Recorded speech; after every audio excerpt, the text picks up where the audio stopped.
യേശു നല്ലവൻ.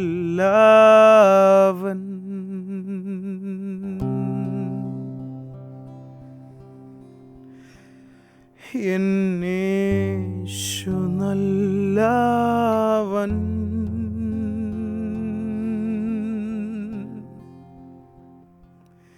യേശു നല്ലവൻ, നല്ലവൻ എനിക്ക്.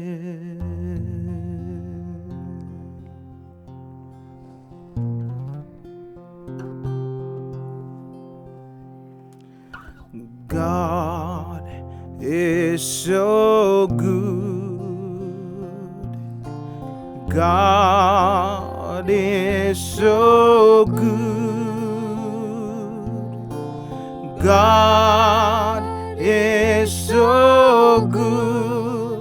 Is so good to me. My God is so good. My God is so good. My God is so good. Is so good to me. യേശു നല്ലവൻ. യേശു നല്ലവൻ. യേശു നല്ലവൻ. എന്റെ സർവന്തരംഗവുമേ നീ പാടുക. റെമസോരോ മോസെരബെനിയേ.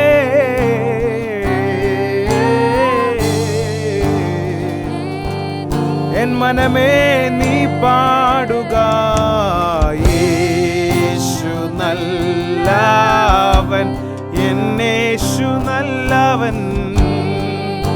റെമസ് ഓരേന ദിലിബെനിയേ.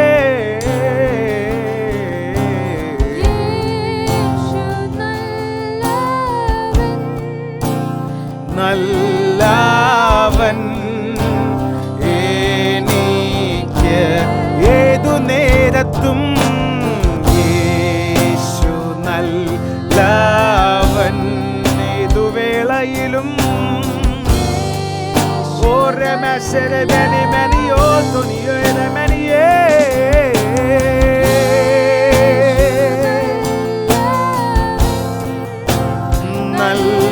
നല്ലവൻ കൂരിരുൾ താഴ്വരയിലും. യേശു നല്ല പർവ്വതത്തിൻ മുകളിലും.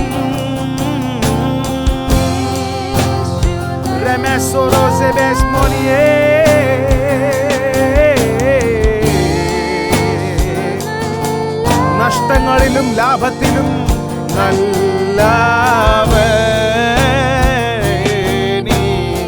N വീഴ്ചയിലും N ഉയർച്ചയിലും. യേശു നല്ലവൻ.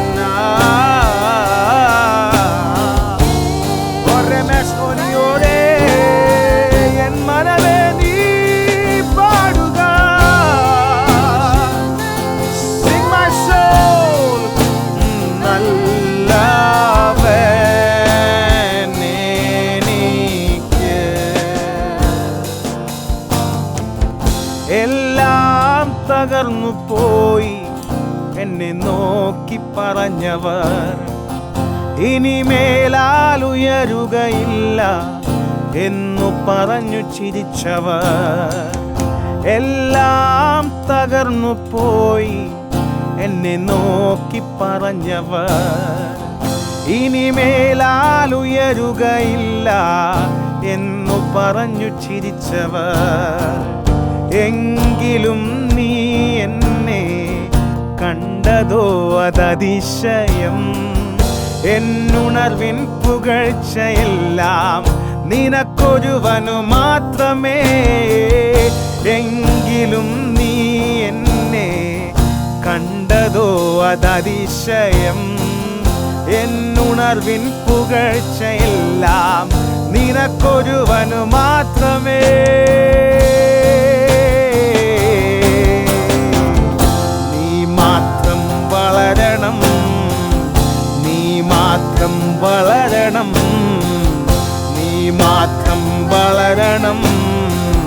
നീ മാത്രം യേശുവേ. പ്രാർത്ഥിച്ചാട്ടെ.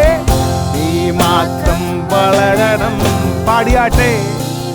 രമേശോടെ ജമേനെ ശബ്ദമുയർത്തി. ഓ നീ മാത്രം യേശുവേ. എല്ലാം തകർന്നു പോയി എന്നെ നോക്കി പറഞ്ഞവർ ഇനിമേലാൽ ഉയരുകയില്ല എന്നു പറഞ്ഞു ചിരിച്ചവർ. എല്ലാം തകർന്നു പോയി എന്നെ നോക്കി പറഞ്ഞവർ ഇനിമേലാൽ ഉയരുകയില്ല എന്നു പറഞ്ഞു ചിരിച്ചവർ. എങ്കിലും നീ എന്നെ കണ്ടതോ അതതിശയം. എന്നുണർവിൻ പുകഴ്ചയെല്ലാം നിനക്കൊരുവനു മാത്രമേ. എങ്കിലും നീ എന്നെ കണ്ടതോ അതതിശയം. എന്നുണർവിൻ പുകഴ്ചയെല്ലാം നിനക്കൊരുവനു മാത്രമേ.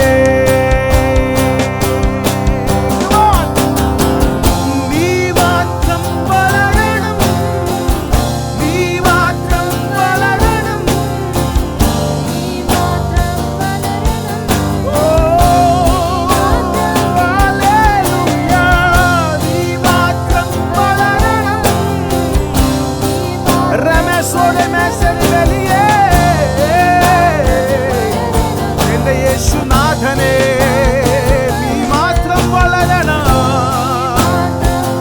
എന്നിൽ പകരപ്പെട്ട ജീവനെ അങ്ങ് വളരണം, വളരണം, വളരണം.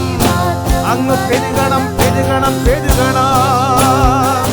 ഓ നീ മാത്രം വളരണം. നീ മാത്രം വളരണം. നീ മാത്രം വളരണം. നീ മാത്രം യേശുവേ. നീ മാത്രം വളരണം. നീ മാത്രം വളരണം. നീ മാത്രം വളരണം. നീ മാത്രം യേശുവേ. യേശു നല്ലവൻ. എന്നേശു നല്ലവൻ. എന്നേശു നല്ലവൻ.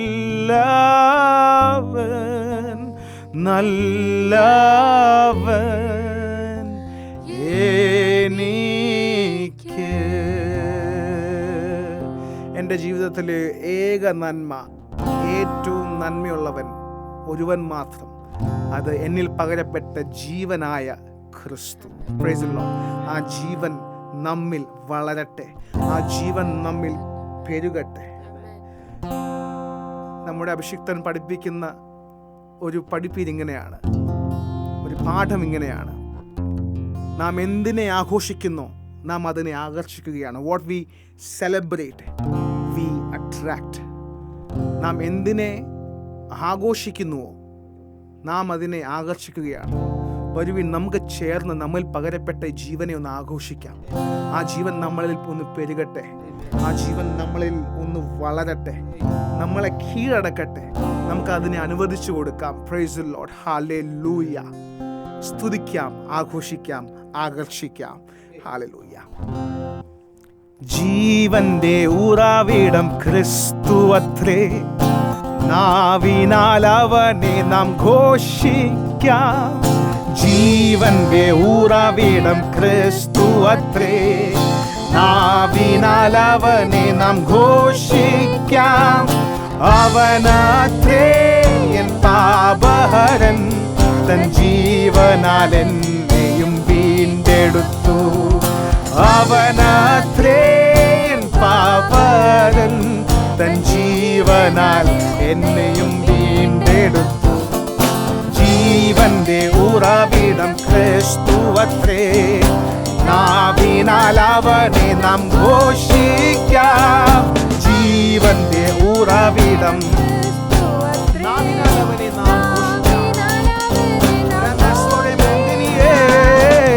അവനത്രേ എൻ പാപഹരൻ തൻ ജീവനാൽ എന്നെയും വീണ്ടെടുത്തു അവനത്രേ എൻ പാപഹരൻ തൻ ജീവനാൽ എന്നെയും വീണ്ടെടുത്തു താഴ്ചയിലെനിക്കവൻ തണലേകി താങ്ങി എന്നെ വീഴ്ചയിൽ വഴി നടത്തി താഴ്ചയിലെനിക്കവൻ തണലേകി താങ്ങി എന്നെ വീഴ്ചയിൽ വഴി നടത്തി തുടച്ചെന്റെ കണ്ണൂനിൽ പൊൻകരത്താൽ കുടിക്കും നിൻ മനം സ്വർഗ സന്തോഷത്താൽ തുടച്ചെന്റെ കണ്ണൂനിൽ പൊൻകരത്താൽ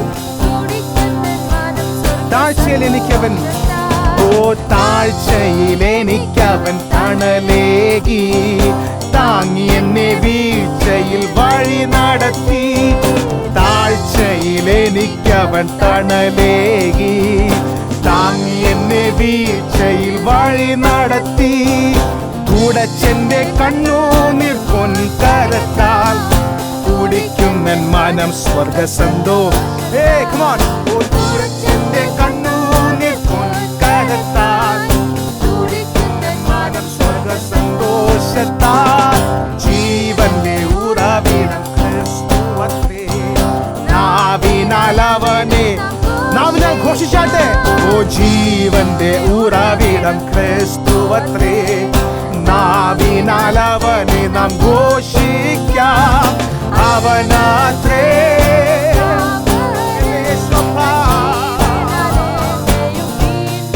അവനത്രേ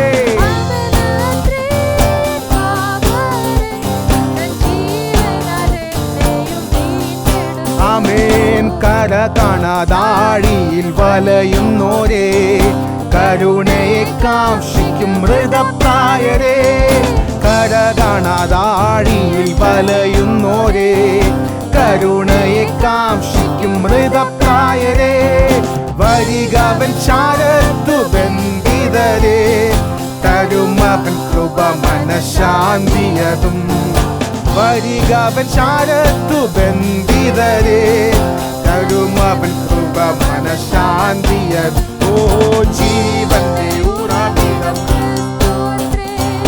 നാവിനാൽ അവനെ നാം ഘോഷിക്കാം അവനത്രേ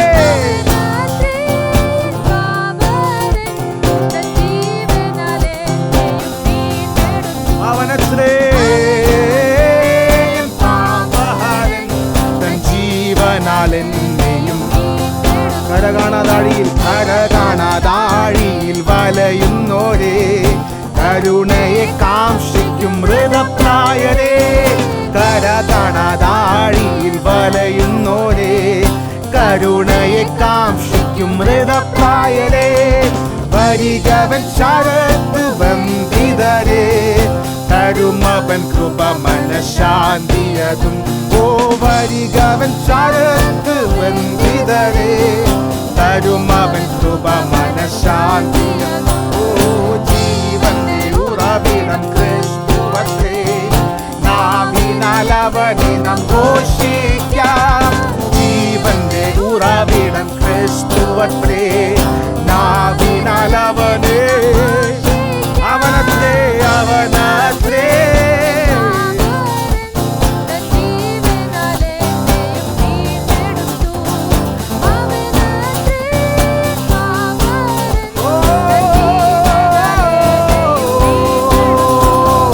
നമുക്കും ചൊന്നതാം വിശുദ്ധന്മാരാൽ അലങ്കൃതമായ തിരുവചനം നമുക്കും മുൻ ചൊന്നതാം വിശുദ്ധന്മാരാൽ അലങ്കൃതമായ തിരുവചനം അനുദിനം തരുമവൻ പുതുശക്തിയാൽ അനുഭവിക്കും അതിസന്തോഷത്താൽ അനുദിനം തരുമവൻ പുതുശക്തിയാൽ അനുദിനവും സന്തോഷം ഓ അനുദിനം തരുമവൻ പുതുശക്തിയാൽ അനുഭവിക്കും ജീവന്റെ ഉറവിടം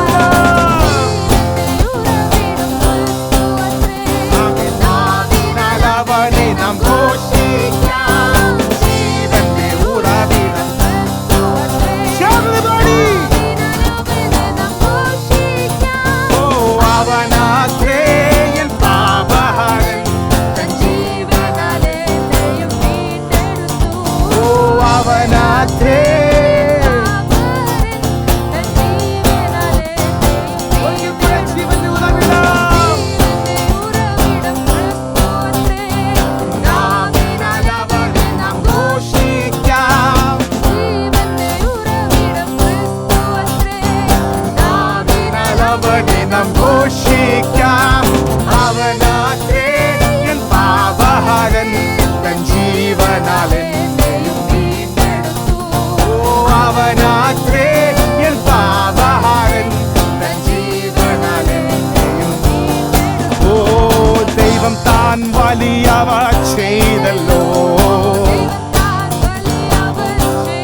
தெய்வம் தான் வலியவா செய்தல்லோ.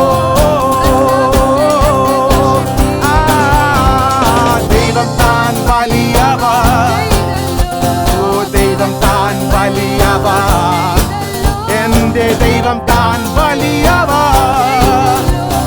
கர்த்தாவின் ஜெயத்தை கோஷிப்பீன், கோஷிப்பீன், கோஷிப்பீன். ஓ கர்த்தாவின் ஜெயத்தை கோஷிப்பீன், கோஷிப்பீன், கோஷிப்பீன். கர்த்தாவின் ஜெயத்தை கோஷிப்பீன், ஷம்ம கோஷிப்பீன், ஷம்ம கோஷிப்பீன். ஓ கர்த்தாவின் ஜெயத்தை கோஷிப்பீன், ஓ கர்த்தாவின் ஜெயத்தை. நம்முடைய தெய்வம், தெய்வம் தான் வலியவா.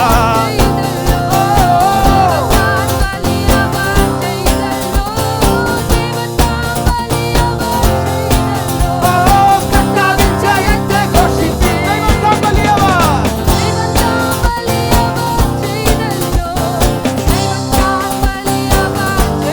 വിശ്വസിക്കുന്നവർ ചേർന്ന് ശബ്ദം ഉയർത്തി കൈകളെ തട്ടി നൃത്തം ചെയ്ത് പാടിയാട്ടെ ഒരിക്കൽ കൂടെ ഘോഷിപ്പീൻ, ഘോഷിപ്പീൻ. Come on, ഘോഷിപ്പീൻ.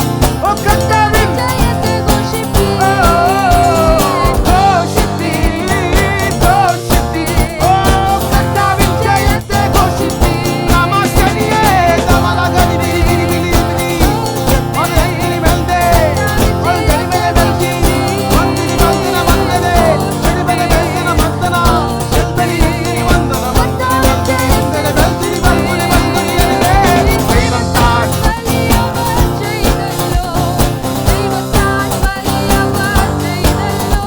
ഓ ദൈവം താൻ വലിയവா. பாவங்கள் போக்கவே, பாவங்கள் போக்காவே, சாவங்கள் நீக்காவே, பூலோகம் வந்தவரே, பரலோகம் சேர்க்கவரே, சிலுவாயை சுமந்தவரே. பாவங்கள் போக்கவே, பாவங்கள் போக்காவே, சாபங்கள் நீக்காவே, பூலோகம் வந்தாரையா. மனிதரை மீட்காவே, பரலோகம் திறக்காவே, சிலுவாயை சுமந்தாரையா. கண்ணீரை துடைத்தாரையா, சந்தோஷம் தந்தாரையா. கண்ணீரை துடைத்தாரையா, சந்தோஷம் தந்தாரையா.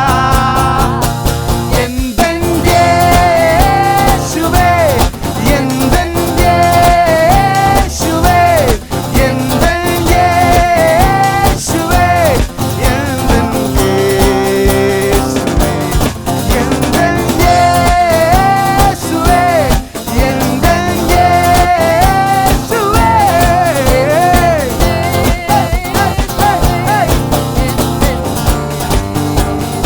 பாவங்கள் போக்கவே, பாவங்கள் போக்காவே, சாபங்கள் நீக்காவே, பூலோகம் வந்தாரையா. மனிதரை மீட்காவே, பரலோகம் திறக்காவே, சிலுவாயை சுமந்தாரையா. கண்ணீரை துடைத்தாரையா, சந்தோஷம் தந்தாரையா. கண்ணீரை துடைத்தாரையா, சந்தோஷம் தந்தாரையா. எந்தன் இயேசுவே, எந்தன் இயேசுவே, எந்தன் இயேசுவே, எந்தன்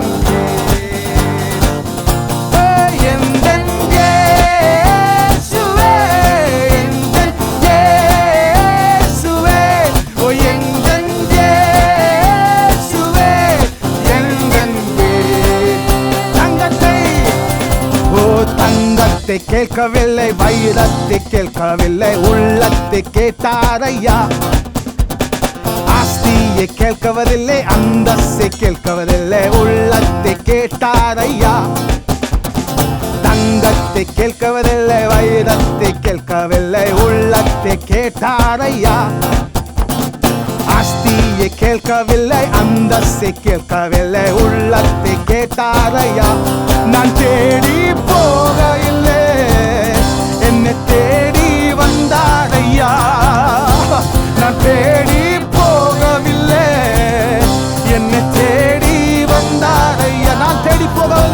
நான் தேடி போகவில்லை, என்னை தேடி வந்தாரையா. நான் தேடி போகவில்லை.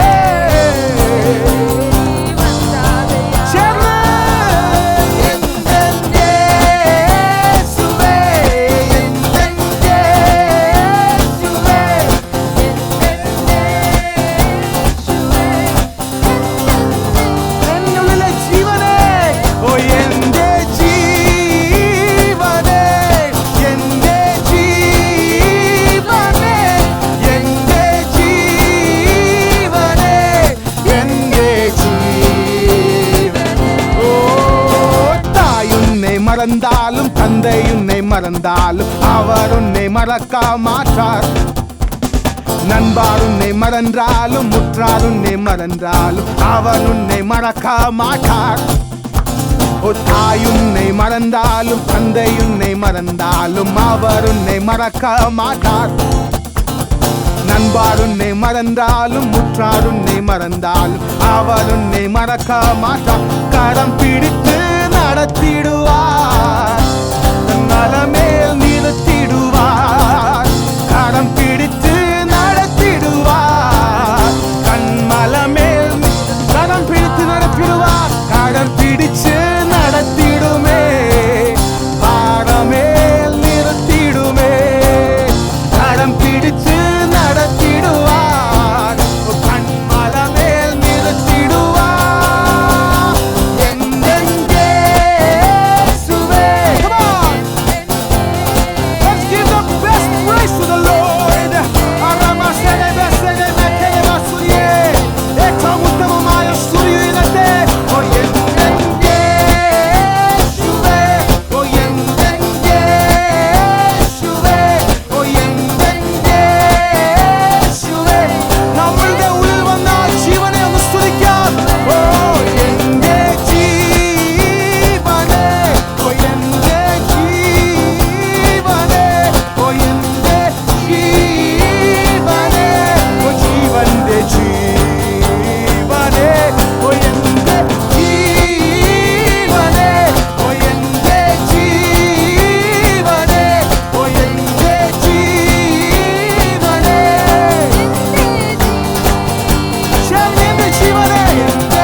ആനന്ദത്തോടെ ആടും എൻ കാൽകൾ, ആനന്ദത്തോടെ ആടും, ആനന്ദത്തോടെ ആനന്ദത്തോടെ ആടും എൻ കാൽകൾ. ഇത്ര കണ്ടാലും ഇത്ര വലിയ കരുണ എന്മേൽ ചൊരിഞ്ഞ് ചങ്കു പിഴിഞ്ഞെടുത്തൻ കറകൾ കഴുകി നന്നായി. കണ്ടാലും എത്ര വലിയ കരുണ എന്മേൽ ചൊരിഞ്ഞ് ചങ്കു പിഴിഞ്ഞെടുത്തൻ കറകൾ കഴുകി നന്നായി ആളൊഴിഞ്ഞ വീടു പോലിരുന്നെൻ്റെ ആയുസ്സിനെ രാജകോലാഹലം കൊണ്ടു നിറച്ചു ജീവിപ്പിച്ചേ ആനന്ദത്തോടെ ആടും എൻ കാൽകൾ ആനന്ദത്തോടെ ആടും ഓ ആനന്ദത്തോടെ ആടും നിന്റെ സാഹചര്യത്തെ നോക്കി നീ പ്രവചിച്ചാട്ടെ ആനന്ദത്തോടെ ആടും ഓ ആനന്ദത്തോടെ ആടും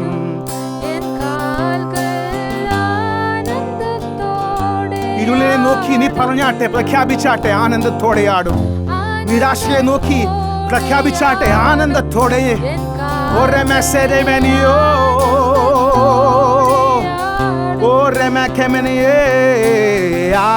ആനന്ദത്തോടെ ആടും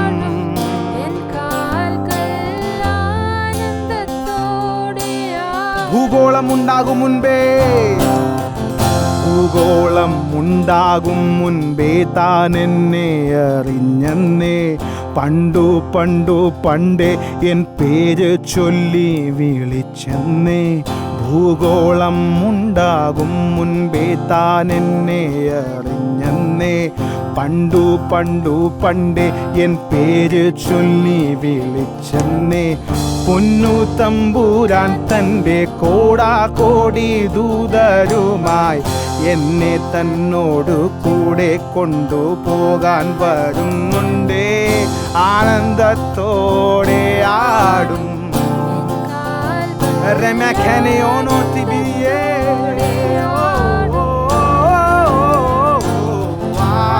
ആനന്ദത്തോടെ ആടും എൻ കാൽകൾ ആനന്ദത്തോടെ ആടും എൻ കാൽകൾ ആനന്ദത്തോടെ ആടും പ്രഖ്യാപിച്ചാട്ടെ ദൈവമക്കൾ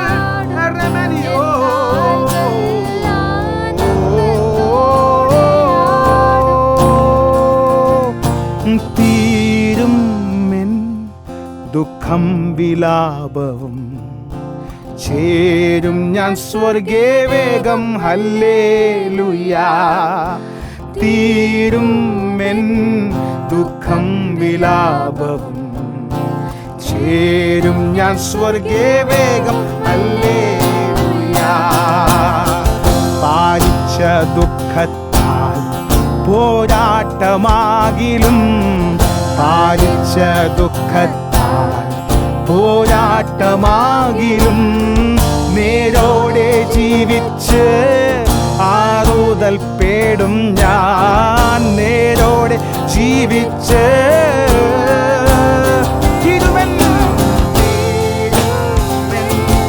ദുഃഖം വിലാപവും ചേരും ഞാൻ സ്വർഗേ വേഗം ഹല്ലേലൂയാ തീരും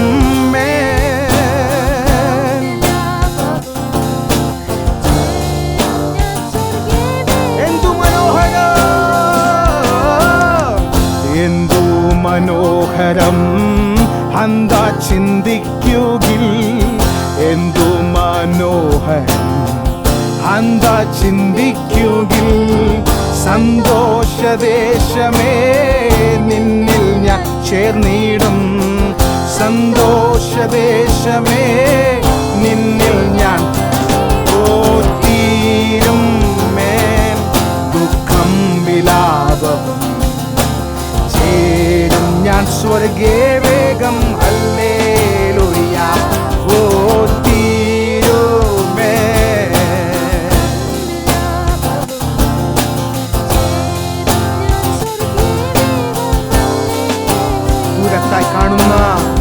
ദൂരത്തായി കാണുന്ന സോദര കൂട്ടത്തെ ദൂരത്തായി കാണുന്ന സോദര കൂട്ടത്തെ യോർദാനിനക്കരെ സ്വാഗത സംഘത്തെ യോർദാനിന യൗവനക്കാരെ സ്വാഗത സംഘത്തെ തീരുമേ ദുഃഖം വിലാപവും ചേരും ഞാൻ സ്വർഗേ വേഗം ഹല്ലേലൂയാ തീരും റമാസോലെ ബെബെലെ ബെനിയോ ചെയ്യും ഞാൻ തിരികെ എൻ്റെ ഭവനത്തിൽ ഞാൻ എവിടെ നിന്ന് വന്നു അവിടേക്ക് മടങ്ങി റമാസലെ ബെലെ ബോണിയോ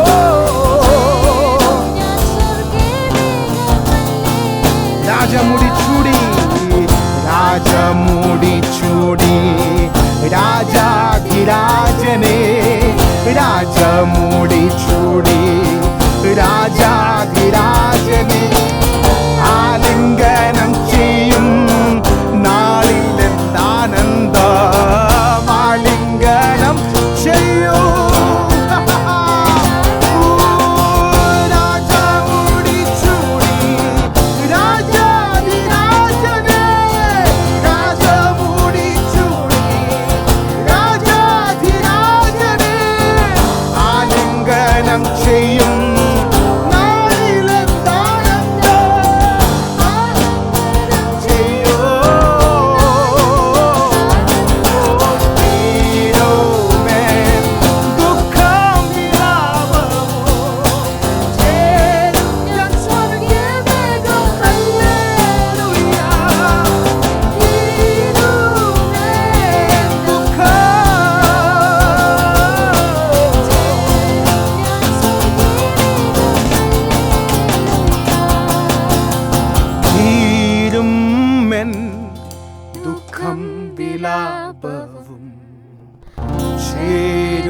ഞാൻ സ്വർഗേ വേഗം ഹല്ലേലൂയാ തീരുമെൻ ദുഃഖം വിലാപവും ചേരും ഞാൻ സ്വർഗേ വേഗം ഹല്ലേലൂയാ ചേരും ഞാൻ സ്വർഗേ വേഗം ഹല്ലേലൂയാ ചേരും നാം സ്വർഗേ വേഗം ഹല്ലേലൂയാ.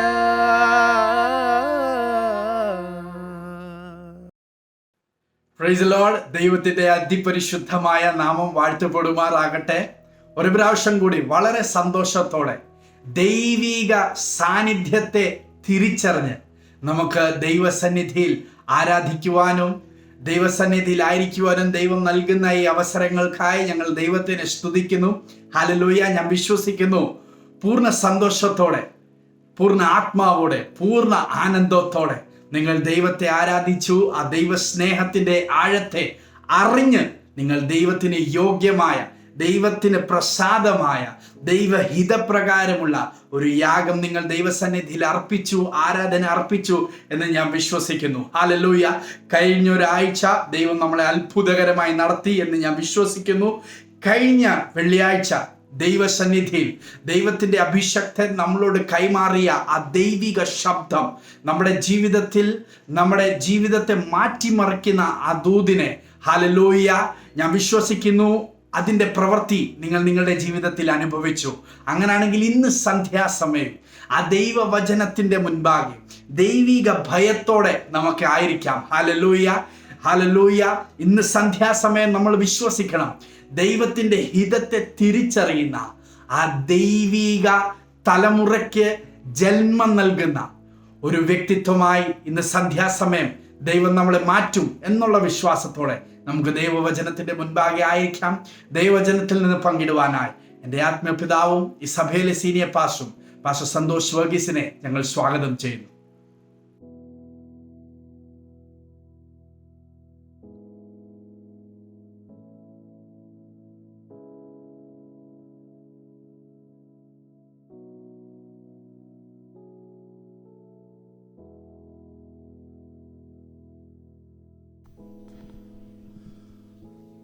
ദൈവനാമത്തിന് മഹത്വം ഉണ്ടാകട്ടെ. May the name of the Lord be glorified.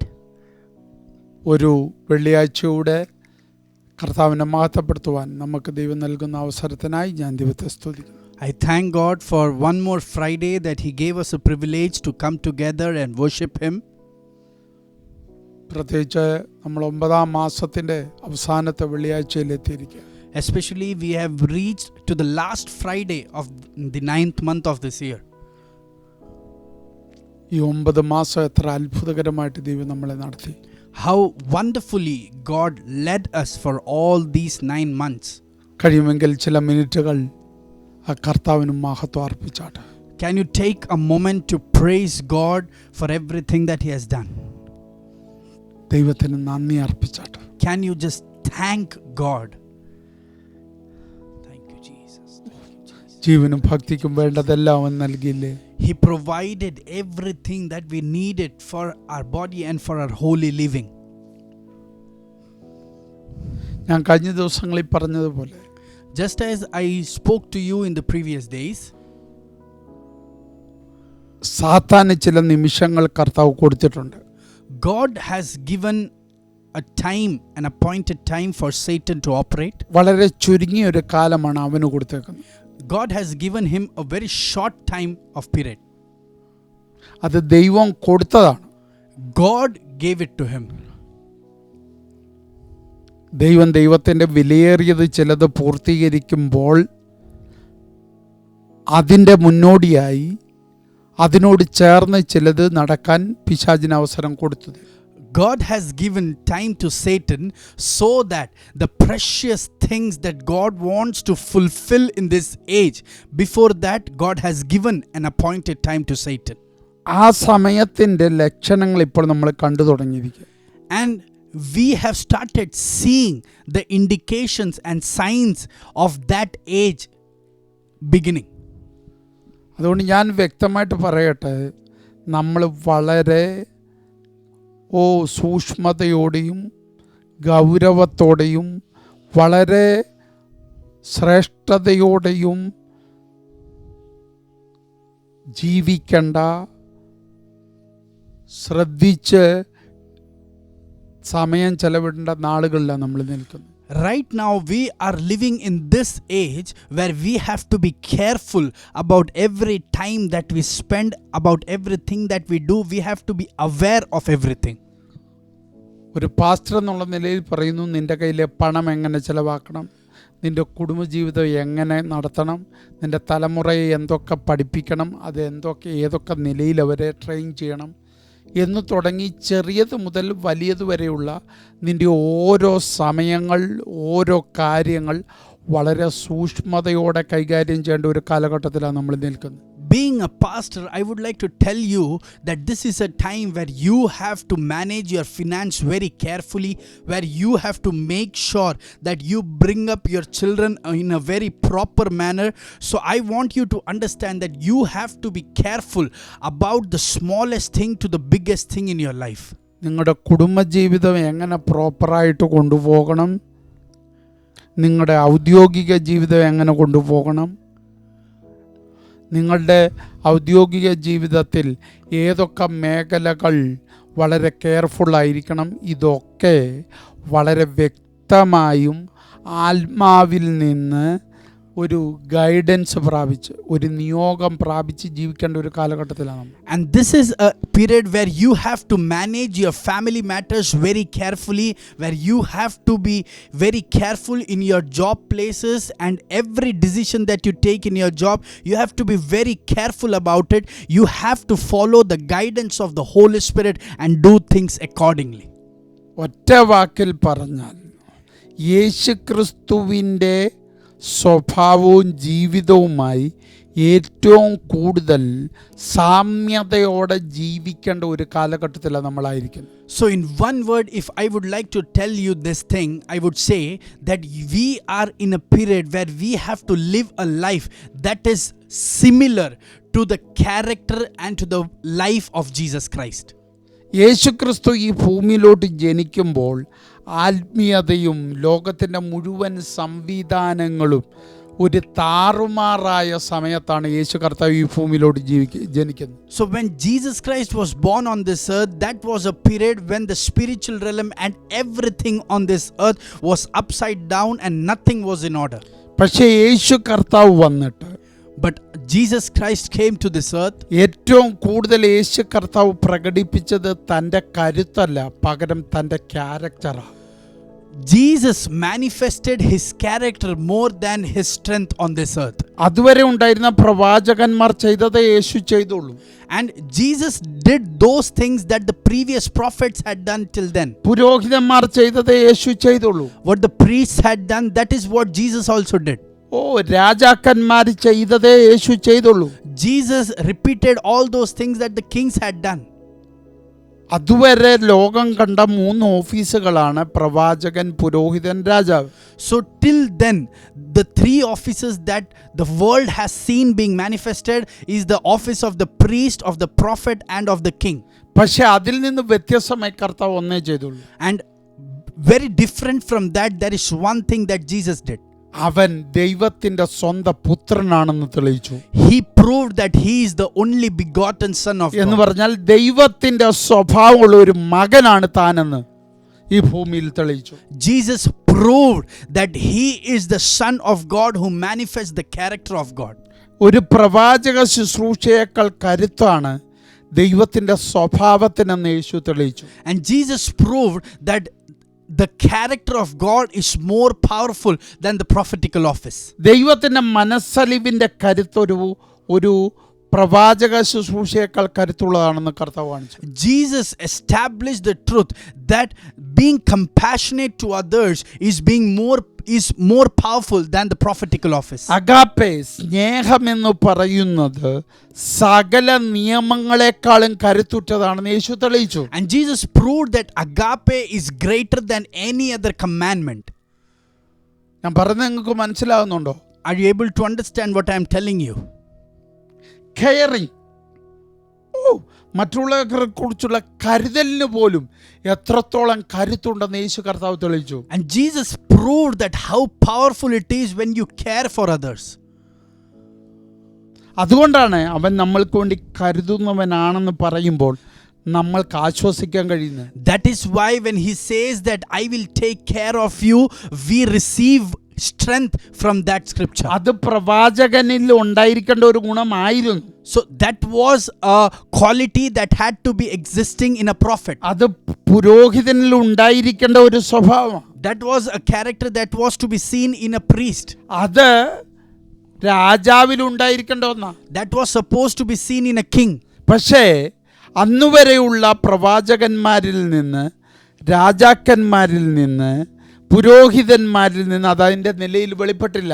But very differently in that period, neither from the prophets nor from the kings nor from the priests these character manifested. പക്ഷേ യേശു ക്രിസ്തുവിലൂടെ അത് വെളിപ്പെട്ടു. But through Jesus Christ this character manifested. അതുകൊണ്ട് ജനം അവനിലേക്ക് തിരിയാൻ തുടങ്ങി. And that is why the crowd was drawn to him. Miracle കൊണ്ടല്ല കർത്താവ് തിരിച്ചത്. Jesus didn't draw the crowd to himself through miracles. ദേശങ്ങളെ അവൻ ഇളക്കിയത് തൻ്റെ സ്വഭാവം കൊണ്ടാണ്. And he transformed the cities through his character. എന്ന് പറഞ്ഞാൽ പിതാവ് അവന് കൈമാറിയ പുത്രത്വത്തിലെ സ്വഭാവങ്ങൾ കൊണ്ട് അവൻ ദേശങ്ങളെ ഇളക്കി. And with the character of the sonship that he received from God, with that character he shook the cities. പ്രവാചകന്മാർക്ക് കഴിയാഞ്ഞത്, What the prophets couldn't do, പുരോഹിതന്മാർക്ക് കഴിയാഞ്ഞത്, what the priests couldn't do, രാജാക്കന്മാർക്ക് കഴിയാഞ്ഞത് what the kings couldn't do, ഒരു പുത്രത്വത്തിന് കഴിയുമെന്ന് തെളിയിച്ചു. he proved that a son can do that. എന്ന് പറഞ്ഞ ഒരു തലമുറയ്ക്ക് അത് കഴിയുമെന്ന് തെളിയിച്ചു. He proved that a generation can prove ഒരു a son. തലമുറയ്ക്ക് കഴിയുമെന്ന് He proved that a son can do that. ഞാൻ പറഞ്ഞത് നിങ്ങൾക്ക് മനസ്സിലാകുന്നു? Are you able to understand what I am telling you?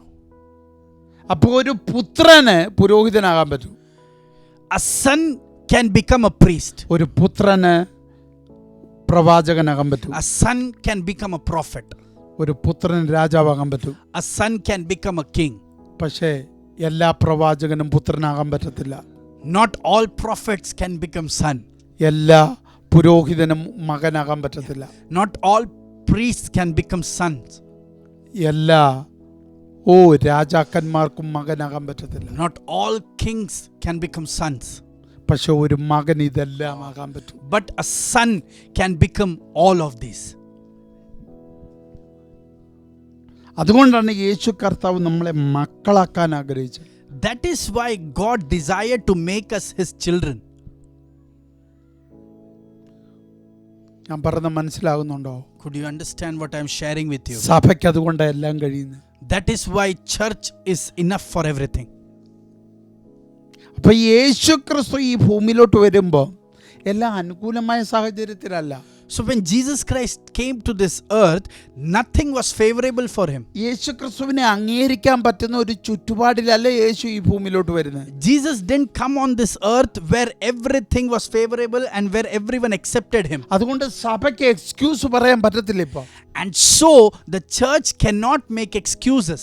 സഭയുടെ തല ഈ ഭൂമിയിലോട്ട് ജനിക്കുമ്പോൾ അദ്ദേഹത്തെ ഉൾക്കൊള്ളാൻ പറ്റുന്ന ഒരു തലമല്ലായിരുന്നു ഭൂമിയിൽ. So when the head of the church manifested on this earth, the earth couldn't receive him as he is. സഭയുടെ നാഥൻ, സഭയുടെ ഉടമസ്ഥൻ ഈ ഭൂമിയിൽ തൻ്റെ പ്രവൃത്തി ചെയ്യാൻ ഇറങ്ങി വരുമ്പോൾ അദ്ദേഹത്തിന് അനുകൂലമല്ലായിരുന്നു ഈ ഭൂമി. And when the Lord and the master of the church came to this earth, no situation was favorable to him. അപ്പൊ സഭ പറയുക ഇപ്പൊ ലോകം നമുക്ക് അനുകൂലമല്ലെന്ന്. But now the church says that the world is not for us.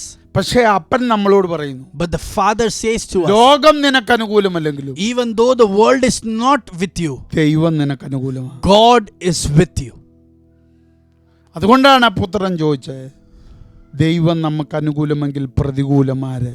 That is why the Son asked that if God is for us, then who can stand against us? എന്ന് പറഞ്ഞാൽ ദൈവത്തിൻ്റെ ആ ആളത്വത്തെ, ആ വ്യക്തിത്വത്തെ ചുമക്കാൻ നീ തയ്യാറാണെങ്കിൽ, It means if you are ready to carry the person of God, ക്രിസ്തുവിൻ്റെ മഹത്വത്തെ, ക്രിസ്തുവിൻ്റെ ആളത്വത്തെ, ക്രിസ്തുവിൻ്റെ സ്വഭാവത്തെ നീ ചുമക്കാൻ തയ്യാറാണെങ്കിൽ, and if you are ready to carry the person and the glory and the character of Jesus Christ, ക്രിസ്തുവിൽ വ്യാപരിച്ചതല്ല, everything that functioned in Christ, അതിൻ്റെ പൂർണ്ണ നിലയിൽ സഭയെ നിന്നിലൂടെ വ്യാപരിക്കും. and church, all of those things will manifest through you in its fullness. അതുകൊണ്ടാണ് പൗലോസ് എഴുതിയത്, അവൻ്റെ സർവ്വസമ്പൂർണതയും ദേഹരൂപമായി വസിക്കുന്നു. And that is why Paul said that the fullness of Christ dwells in his body. എന്ന് പറഞ്ഞാൽ യേശുക്രിസ്തുവിൻ്റെ മുഴുവൻ കരുത്തും മഹത്വവും അതിൻ്റെ തലങ്ങളും മനസ്സിലാക്കണമെങ്കിൽ ലോകം സഭയിലോട്ട് നോക്കിയാൽ മതി. It means if the world has to know the fullness of the glory and every dimensions of Christ, they just have to look onto the church. തിരിച്ചു പറഞ്ഞാൽ, And in other words, if we say, ലോകമേ ലോകത്തിന് സഭയെ നീ തെളിയിച്ചു കൊടുക്കണം. it means church, you have to prove this to the world. ക്രിസ്തുവിൻ്റെ സമ്പൂർണത എന്താ? What is the fullness of Christ? ക്രിസ്തുവിൻ്റെ മഹത്വത്തിൻ്റെ കരുത്തെന്താ? What is the strength of the glory of Christ? ക്രിസ്തുവിൻ്റെ ക്യാരക്ടറിൻ്റെ കരുത്തെന്താ? What is the power of the character of Jesus Christ? ക്രിസ്തുവിൻ്റെ തേജസ്സിൻ്റെ കരുത്തെന്താ? What is the power of the glory of Jesus Christ? അതിന് ഒന്നേ ഉള്ളൂ ഈ ഭൂമിയിൽ. And there is only one entity that can prove it on അതിൻ്റെ earth. പേരാ സഭ. And that entity is the church. നമ്മളത് തെളിയിച്ചേ പറ്റൂ.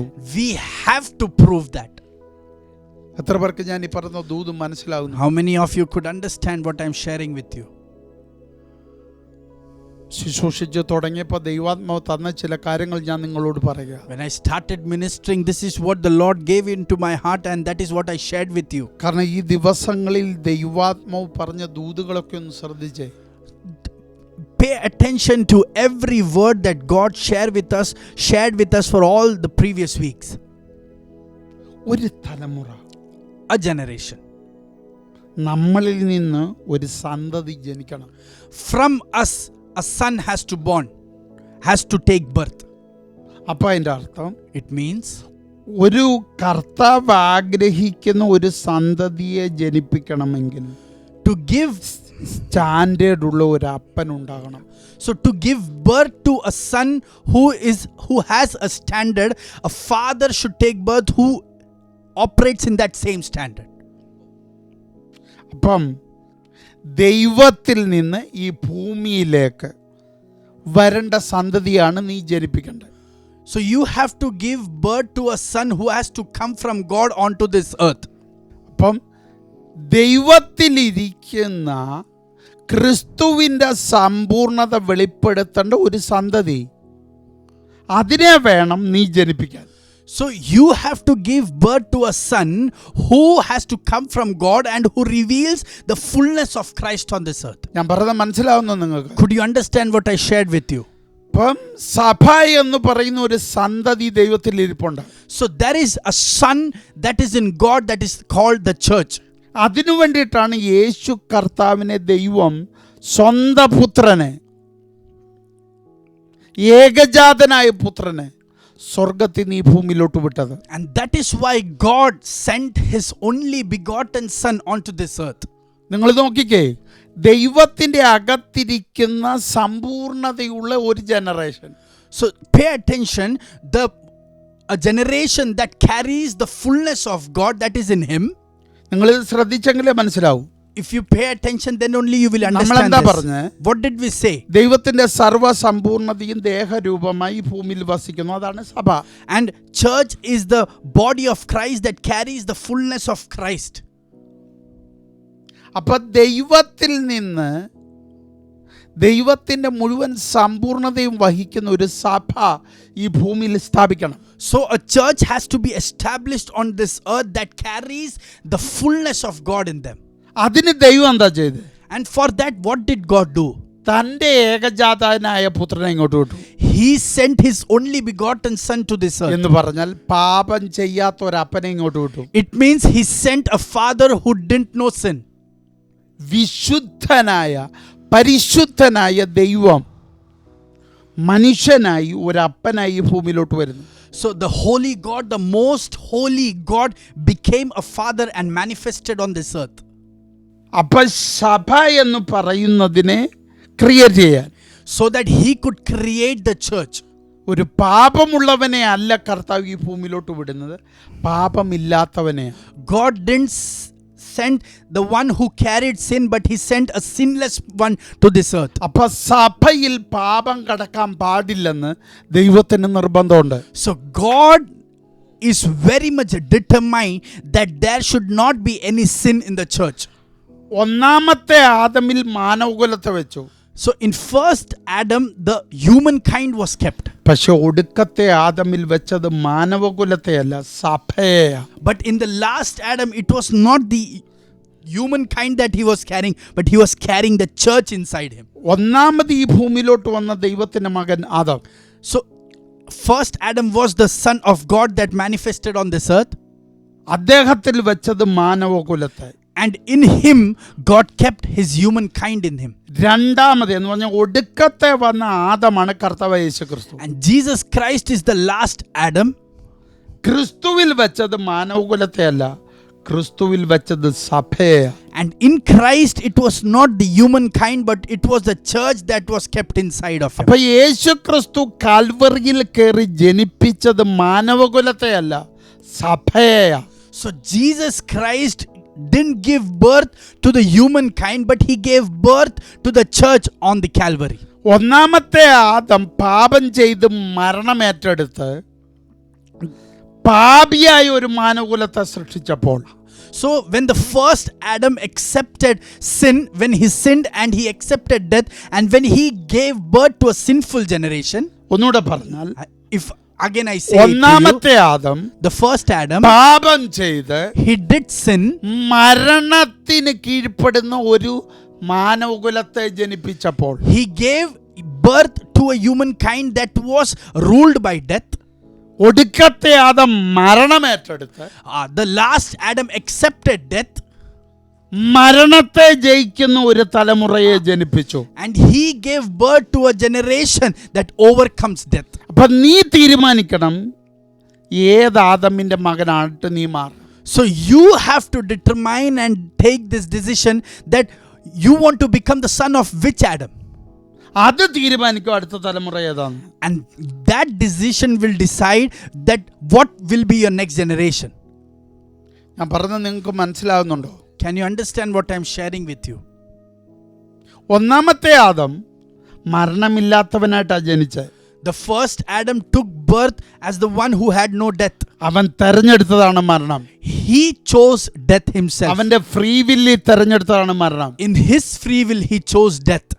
ഒടുക്കത്തെ ആദം മരണ ശരീരമുള്ളവനായിട്ട് വന്നു. The last Adam came to this earth with a body that is subjected to death. അദ്ദേഹം മരണം ഏറ്റെടുത്തു. He accepted death. അല്ലാതെ മരണം തെരഞ്ഞെടുത്തതല്ല. He didn't choose death, മരണം ഏറ്റെടുത്തു. but he accepted death. അപ്പോൾ ഒന്നാമത്തെ ആദം അവന്റെ മരണം തലമുറയ്ക്ക് കൈമാറി. The first Adam handed over his death to the next generation. ഒടുക്കത്തെ ആദം അവന്റെ ജീവൻ തലമുറയ്ക്ക് കൈമാറി. The last Adam handed over his life to the next generation. Amen. മരണം കൈമാറിയ ഒരാദമും ജീവൻ കൈമാറിയ ഒരാദമും നിന്റെ മുമ്പിൽ നിൽക്കുന്നു. So there is an Adam who handed over death, and there is an Adam who handed over life. Both of them are in front of you right now. നീ ഭൂമിയിലേക്ക് ജനിച്ചത് മരണം കൈമാറിയ ആദമിന്റെ മകനായിട്ടാണ്. So you took birth on this earth as the son of that Adam who handed over death. പക്ഷേ ദൈവം നിനക്ക് വേണ്ടി അതിൽ നിന്ന് പുറത്തു വരാൻ ജീവൻ നിനക്ക് കൈമാറുന്ന ഒരു ആദമിനെ തന്നു. But God gave you an Adam who would hand over life to you, and he revealed him on this earth. ആ ആദമായ ക്രിസ്തുവിനെ നീ സ്വീകരിച്ചെങ്കിൽ, And if you receive that last Adam, that is Christ in your life, നിന്റെ തലമുറയ്ക്ക് കൈമാറേണ്ട ആദം കൈമാറിയ മരണമല്ല, and you should not hand over the death that was handed over by the first Adam to your next generation. പകരം നിന്റെ തലമുറയ്ക്ക് ഒടുക്കത്തെ ആദമായ ക്രിസ്തു കൈമാറിയ ജീവന കൈമാറേണ്ട. Instead, you have to hand over the life that was handed over to you by the last Adam. എത്ര പേർക്ക് ഞാൻ ഈ പറഞ്ഞ ദൂത് മനസ്സിലാവുന്നു? How many of you can understand this voice of നിങ്ങൾ God? വളരെ കരുതലോടെ ഈ ദൂത് ഏറ്റെടുക്കണം. You have to receive this word very carefully. മനസ്സിലാകുന്നുണ്ടോ നിങ്ങൾക്ക്? Can you understand this? മരണത്തിന് കീഴടക്കാൻ പറ്റാത്ത ഒരുവനാണ് ഒടുക്കത്തെ Adam. Last Adam is the one whom the death cannot overcome. പകരം മരണത്തിന് ഏൽപ്പിച്ചു കൊടുത്തു. Instead, he submitted himself to എന്തിനാ death. ഏൽപ്പിച്ചു കൊടുത്തെന്നറിയോ? Why did he submit himself to death? യേശു ക്രിസ്തുവിന്റെ ലാഭത്തിനല്ല, It is not for the benefit of Christ, നിന്റെ ലാഭത്തിനാണ്. but for you to be benefited through എന്തിന്? it, നിന്നെ മരണം വാഴാതിരിക്കാൻ. so that the death doesn't rule over you anymore. പകരം അവന്റെ ജീവൻ നിന്നിൽ വന്നിട്ട് നീ വാഴണം. And instead, he wanted his life to come inside of you and you to rule over everything. ഞാൻ ആ വാക്യം നിങ്ങൾക്കൊന്ന് തരാം. I would like to give you that verse. റോമാലേഖനം 5-ാം അധ്യായം. Romans chapter 5. നമ്മളെ ആ ഒരു വാക്യത്തിലോട്ട് വന്നതുകൊണ്ടാണ് അത് ഞാൻ നിങ്ങൾക്ക് തരുന്നത്. I'm giving you that verse because we just went through this. 5:17. Romans chapter 5 verses 17. For if because of one man's trespass death reigned through that one man, much more will those who receive the abundance of grace and the free gift of righteousness reign in life through the one man Jesus Christ. ഞാൻ ആ വാക്യം വായിക്കാം. I will read this verse for you in Malayalam. ഏകന്റെ ലംഘനത്താൽ, ആദമിന്റെ ലംഘനത്താൽ, By one man's trespass, that is Adam's trespass, മരണം ആ ആദം നിമിത്തം വാണുവെങ്കിൽ, and if death reigned through that Adam, ഞാൻ പറഞ്ഞ വാക്ക് ശ്രദ്ധിക്കണം. pay attention to what I am saying. ഞാൻ ആ വാക്യം നിങ്ങൾക്ക് മനസ്സിലാകുന്ന രീതിയിൽ വായിച്ചു തരിക. And I'm reading this verse so that you can understand it easily.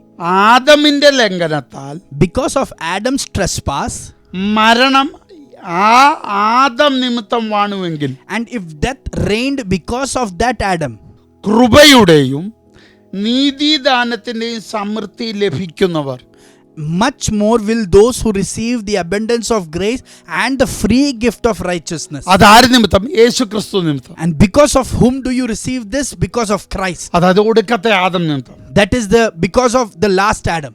അപ്പൊ അത് ലഭിക്കുന്നവർ, And those who receive that, യേശു ക്രിസ്തു നിമിത്തം and because of Jesus Christ, ഏറ്റവും അധികമായി ലഭിച്ച ജീവനിൽ വാഴും. and they will reign in life through that one man, Jesus Christ, that they received in abundance. എന്ന് പറഞ്ഞാൽ മരണത്തെ തോപ്പിച്ചൊരു ജീവനാണ് യേശു നമുക്ക് തന്നത്. It means Jesus Christ gave us a life that defeated death. അപ്പം നമ്മളിൽ മരണത്തിന് കീഴടങ്ങാത്ത ഒരു ജീവൻ ഇരിപ്പുണ്ട്. It means there is a life in us that doesn't bow down to death. ആദമിൽ നിന്ന് വന്ന ജീവൻ മരണത്തിന് കീഴടങ്ങുന്ന ജീവനാ. The life that came to us from the first Adam is the one that bows down to death. എന്നാൽ മറ്റൊരു ജീവൻ നമ്മളിൽ വ്യാപരിക്കുന്നു, അത് മരണത്തിന് കീഴടങ്ങാത്ത ജീവൻ. But there is another life that functions in us. That life doesn't bow down to death. അപ്പോൾ ഈ ജീവൻ തമ്മിലുള്ള പ്രത്യേകത എന്താ? So what is the difference and uniqueness of this life? മരണത്തിന് കീഴടങ്ങുന്ന ജീവൻ നമ്മുടെ ശരീരത്തിൽ വ്യാപരിക്കുന്നത് ഒരാളത്വമായിട്ടല്ല. So the life that kneels down before death, that life doesn't operate in us as a person. പക്ഷേ മരണത്തിന് കീഴടക്കാൻ പറ്റാത്ത ജീവൻ അതൊരു വ്യക്തിത്വമാണ്. But the life that overcomes death, that life operates in us as a person. അതുകൊണ്ടാണ് അവിടെ എഴുതിയത് യേശു ക്രിസ്തു എന്ന ഏക നിമിത്തം. That is why it is said in the verse, through the one man, Jesus Christ. അപ്പം നിന്നിൽ ഒരു വ്യക്തിയായി ജീവൻ ഇരിക്കാൻ തുടങ്ങിയത് ക്രിസ്തുവിൽ നീ ജനിച്ചപ്പോഴാണ്. It means when you were born again in Christ, from that time this life started dwelling in you as a person. ഒന്നുകൂടെ clear ആക്കിയാൽ, I will say it more simply. ഒന്നാമത്തെ ആദമിൽ നിന്ന് ഒടുക്കത്തെ ആദമിലേക്ക് നിന്റെ പിതൃത്വം മാറിയപ്പോഴാണ് ജീവൻ ഒരു വ്യക്തിത്വമായി മാറിയത്. When your fatherhood changed from first Adam to the last Adam, from that time onwards the life in you started dwelling in you as a person. അതുകൊണ്ടാണ് യേശു ക്രിസ്തുവിനോട് പ്രാർത്ഥിക്കുമ്പോൾ എങ്ങനെ പ്രാർത്ഥിക്കണമെന്ന് ചോദിച്ചപ്പോൾ പറഞ്ഞ തൻ്റെ അടുത്തോടെ വിളിയടാ സ്വർഗസ്ഥനായ പിതാവേ. That is why when his disciples asked Jesus, teach us to pray. Jesus said, you boldly say and pray, Heavenly Father. നീ ഒരു ജീവനിൽ ജനിച്ചു എന്ന്, നിന്നിലൊരു വീണ്ടും ജനനം നടന്നു എന്ന്, നീ ഒടുക്കത്തെ ആദാമിൽ ജനിച്ചു എന്ന് നിനക്ക് തൻ്റെ ഇടമുണ്ടെങ്കിൽ ധൈര്യത്തോടെ വിളിയപ്പാന്ന്. And if you are confident that you are born again in Christ and you have the life of Christ in you, then you confidently call out to him as your heavenly Father. എത്ര പേർക്ക് ദൂത് മനസ്സിലാവുന്നു? How many of you could understand this voice? ഒന്നുകൂടെ ഞാൻ പറയുന്നു. I will repeat it for you. ഒടുക്കത്തെ ആദമിൽ ജനിച്ചു എന്ന് If you have taken birth in the last Adam, നിനക്ക് ഉറപ്പുണ്ടെങ്കിൽ, and if you have that confidence, നീ വീണ്ടും ഒരു ജനനം നിന്നിൽ നടന്നെന്ന് നിനക്ക് ഉറപ്പുണ്ടെങ്കിൽ, and if you have this confidence that you are born again, നീ പാപം ചെയ്യാത്ത ഒരു രക്തത്തിൽ ജനിച്ചു എന്ന് നിനക്ക് ഉറപ്പുണ്ടെങ്കിൽ, and if you have that confidence that you have taken birth in that blood that is sinless, മരണത്തെ ജയിച്ച ഒരു ജീവൻ നിന്നിൽ വന്നു എന്ന് നിനക്ക് ഉറപ്പുണ്ടെങ്കിൽ, and if you have that confidence that you have a life that overcomes death, ഞാൻ പറഞ്ഞത് മനസ്സിലാവുന്നു? could you understand what I shared with you? നിന്നിലൊരു വ്യക്തിത്വം ഉണ്ടെന്ന് നിനക്ക് ഉറപ്പുണ്ടെങ്കിൽ, If you have this confidence that there is a person in you, ആ വ്യക്തിത്വത്തിന്റെ പേരത്ര കർത്താവായ യേശു ക്രിസ്തു, and that person is Jesus Christ, ആ ജീവന്റെ പേരത്ര കർത്താവായ യേശു ക്രിസ്തു, and that life is called Lord and Savior Jesus Christ, ആ ജീവൻ നിന്നിലുണ്ടെങ്കിൽ, and if that life is in you, ആ വ്യക്തിത്വം നിന്നിലുണ്ടെങ്കിൽ, if that person is in you, നിന്നെ മരണത്തിന് കീഴടക്കാൻ പറ്റത്തില്ല. death can never overcome you. അങ്ങനെ ഒരു ജനനം നടന്ന തലമുറയുടെ പേരാണ് സഭ. And church is that son that took birth in this manner. ആ സഭ ക്രിസ്തുവിന്റെ സമ്പൂർണതയുള്ളതാണ്. And that church inherits the fullness of Christ. ആ സഭയ്ക്ക് ഈ ലോകത്തിലൊന്നും അനുകൂലമാകേണ്ട ആവശ്യമില്ല. And for that church, it is not necessary that things in this world has to be favorable to it. അന്തരീക്ഷം മാറണ്ട ആ സഭയ്ക്ക്. Environment doesn't has to change for that church. തിരമാല ശാന്തമാകണ്ട അതിൻ്റെ മുകളിൽ ചവിട്ടാൻ.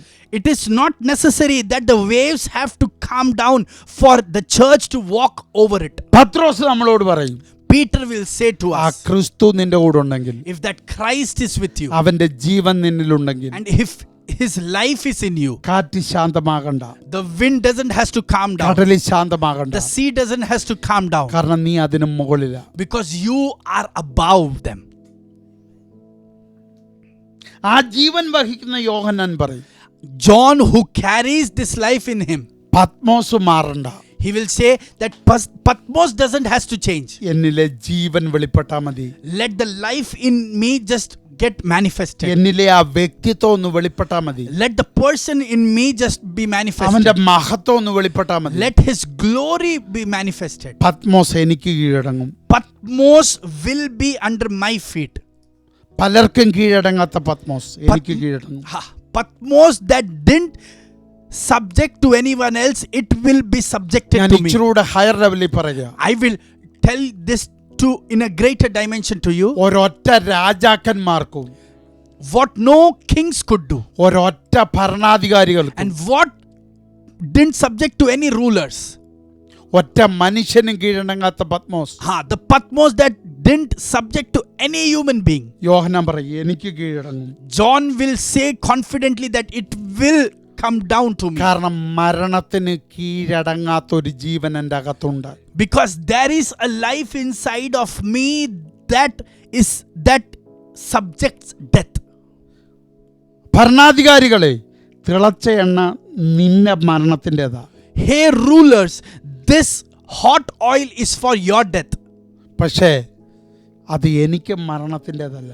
but for me it is not for death, കാരണം ആ മരണത്തെ ജയിച്ച ഒരു ജീവൻ എൻ്റെ അകത്തുണ്ട്. because there is a life inside of me that has overcome death. പൗലോസ് ശീലാസം പറയും, Paul and Silas would say, പലരുടെ അവസാനമായി കാരാഗ്രഹം, this prison has been many people's end, പക്ഷെ ഇത് ഞങ്ങളുടെ അവസാനമല്ല, but for us this is not our end. ഇത് ഞങ്ങളുടെ കരയുന്ന സ്ഥലമല്ല. This is not our place to cry, കാരണം ഈ കാരാഗ്രഹത്തിനകത്ത് കിടക്കുന്ന മരണത്തെ ജയിച്ച ഒരു ജീവൻ ഞങ്ങളുടെ അകത്തുണ്ട്. because there is a life inside of us that has overcome the death of in this prison. അതുകൊണ്ടാണ് ആ കാരാഗ്രഹത്തിന്റെ അടിത്തറ ഇളകിയത്. That is why the foundation of that prison shook. ഓ, എത്ര പേർക്ക് മനസ്സിലാവുന്നു? How many of you can understand this? എനിക്കറിയത്തില്ല, എവിടെയൊക്കെയോ അടിത്തറകൾ ഇളകുകയാണ്. I believe that somewhere the foundations are being എൻ്റെ shaken. കേൾവിക്കാരായ നിങ്ങളെ പലപ്പോഴും പിടിച്ചു കുലുക്കിയ പ്രശ്നങ്ങളിലൂടെ കാരണമായ ചില അടിത്തറകൾ ഇന്ന് ദൈവാത്മാവ് ഇളക്കുകയാണ്. Many who are listening to me right now, the problems that have been caused in your life and the reasons to their problems, the foundation of those reasons, Holy Spirit is shaking them down. ദൈവം നിനക്ക് വാഗ്ദത്തം ചെയ്തു തന്ന, ആലോചന പറഞ്ഞു തന്ന കുടുംബം, ആലോചന പറഞ്ഞു തന്ന ജോലി, ആലോചന പറഞ്ഞു തന്ന തലമുറ, അങ്ങനെ ദൈവത്തിൻ്റെ ശബ്ദത്താൽ നിനക്ക് ലഭിച്ച പലതിലും നിന്നെ അസ്വസ്ഥമാക്കുന്ന മണ്ഡലങ്ങൾ, കാരണം എന്തെന്നറിയാതെ ഇന്ന് ഈ വചനം കേൾക്കുമ്പോൾ ദൈവം എന്ന് പറയുന്നത് അതിൻ്റെ കാരണത്തെ റൂട്ടിലിറങ്ങി അടിക്കുന്ന ഒരാത്മമണ്ഡലം ഇന്ന് പകൽ തുറക്കുകയാണ്. The Lord says that the promised family that I have given you, the promised job that I have given you, the promised children that I have given you, in all these promises where you have received the voice of God, many things came to disturb you. The Lord says that tonight, the reason of all those struggles and disturbances, I am shaking the foundation, I am breaking the root of those problems tonight. എത്ര പേർക്ക് മനസ്സിലാവുന്നു? How many of you can അത് understand this? എവിടെയുമായിക്കോട്ടെ, Wherever it would be, അത് നിന്റെ ഏത് മേഖലയുമായിക്കോട്ടെ, in whichever level it would be in your life, നിനക്ക് ഉറപ്പുണ്ട് ദൈവം നിന്നോട് പറഞ്ഞു നിനക്ക് കിട്ടിയതാ. if you have this confidence that you received this thing because God told it to you, പക്ഷെ നിന്റെ മനസ്സ് എന്നോട് ചോദിക്കുക, എന്നിട്ട് എന്താ ഈ problem? but still your heart asks you, why do I have to face this നീ problem? അതിനല്ല ഇപ്പം മറുപടി കൊടുക്കാൻ പോകുന്നത്. You are not going to answer that question നീ right now. പറ, എന്നിലൊരു ജീവനുണ്ട്, You say boldly that I have a life in me. അത് മരണത്തിന് കീഴടങ്ങാത്ത ജീവനാ, That life is not subjected to അതൊരു death. വ്യക്തിയാ, That life is a person. അവൻ എൻ്റെ എല്ലാം എല്ലാമാ. And he is my everything. അതുകൊണ്ട് ഞാൻ ആത്മാവി പറയുന്നു, And so in Holy Spirit I would like to tell you, ദൈവാത്മാവ് ചില മേഖലകളെ തൊടാൻ പോവാ. Holy Spirit is going to touch certain areas. ദൈവാത്മാവ് ചില മണ്ഡലങ്ങളെ കുലുക്കാൻ പോവാ. Holy Spirit is going to shake certain areas. പൗലോസിനു വേണ്ടി കാരാഗ്രഹത്തെ കുലുക്കിയതുപോലെ, Just as God shook the prison for Paul. പത്രോസിനു വേണ്ടി ദൂതന്മാരെ കൊണ്ട് വാതിലുകൾ തുറന്നതുപോലെ, And just as the doors were opened by angels for Peter. യോഹന്നാനു വേണ്ടി പത്മോസ് വേറൊരു ലെവലിലേക്ക് മാറ്റിയതുപോലെ, And just as Patmos was transformed into another level just for John. ഞാനിങ്ങനെ പറയും, I would like to say it in this way. ശലോമോന്റെ ദേവാലയം പോലെയായിരുന്നു യോഹന്നാന് പത്മോസ് എന്ന്. Patmos for John was similar to the temple that Solomon had built. കാരണം ശലോമോന്റെ ദേവാലയത്തിൽ ഇറങ്ങിയ അതേ മഹത്വത്തിന്റെ പൂർണ്ണതയല്ലേ പത്മോസിൽ യോഹന്നാൻ കണ്ടത്? Because John experienced the fullness of glory in the same way that was manifested in the temple of Solomon. ശലോമോന്റെ ദേവാലയത്തിൽ presence ഇറങ്ങി, In the temple of Solomon, it was presence that manifested. പക്ഷേ പത്മോസിൽ പ്രസൻസ് അല്ല, വ്യക്തിത്വം ഇറങ്ങി. But in Patmos, it was not the presence, but it was the person who manifested. മാറത്ത് പൊൻകച്ച കെട്ടിയവൻ, A person who had the bronze plate upon his chest. കാൽ വെള്ളോടിന് സദൃശമുള്ളവൻ, And the one who had the legs that were similar to the bronze plates. അഗ്നിജ്വാലയ്ക്കൊത്ത കണ്ണുള്ള. And his eyes were similar to those of fires. ഞാൻ പറഞ്ഞ മനസ്സിലാവുന്നു ദൈവമക്കളെ? Can you understand what I'm sharing with you? അപ്പം മനസ്സിലാക്ക, So understand this. നീ മരണത്തിന് കീഴടങ്ങുന്ന വ്യക്തിയല്ല. You are not a person that is subjected to death. കാരണം നിന്നിലിരിക്കുന്ന ജീവൻ മരണത്തെ കീഴടക്കിയ ജീവന. Because the life that is in you has overcome death. ശലോമോൻ മരണത്തിന് കീഴടങ്ങുന്ന വ്യക്തിയാ. Solomon is a person who is subjected to death. അദ്ദേഹത്തിന് maximum പ്രസൻസേ കാണാൻ പറ്റും. And he can just witness the presence to its maximum.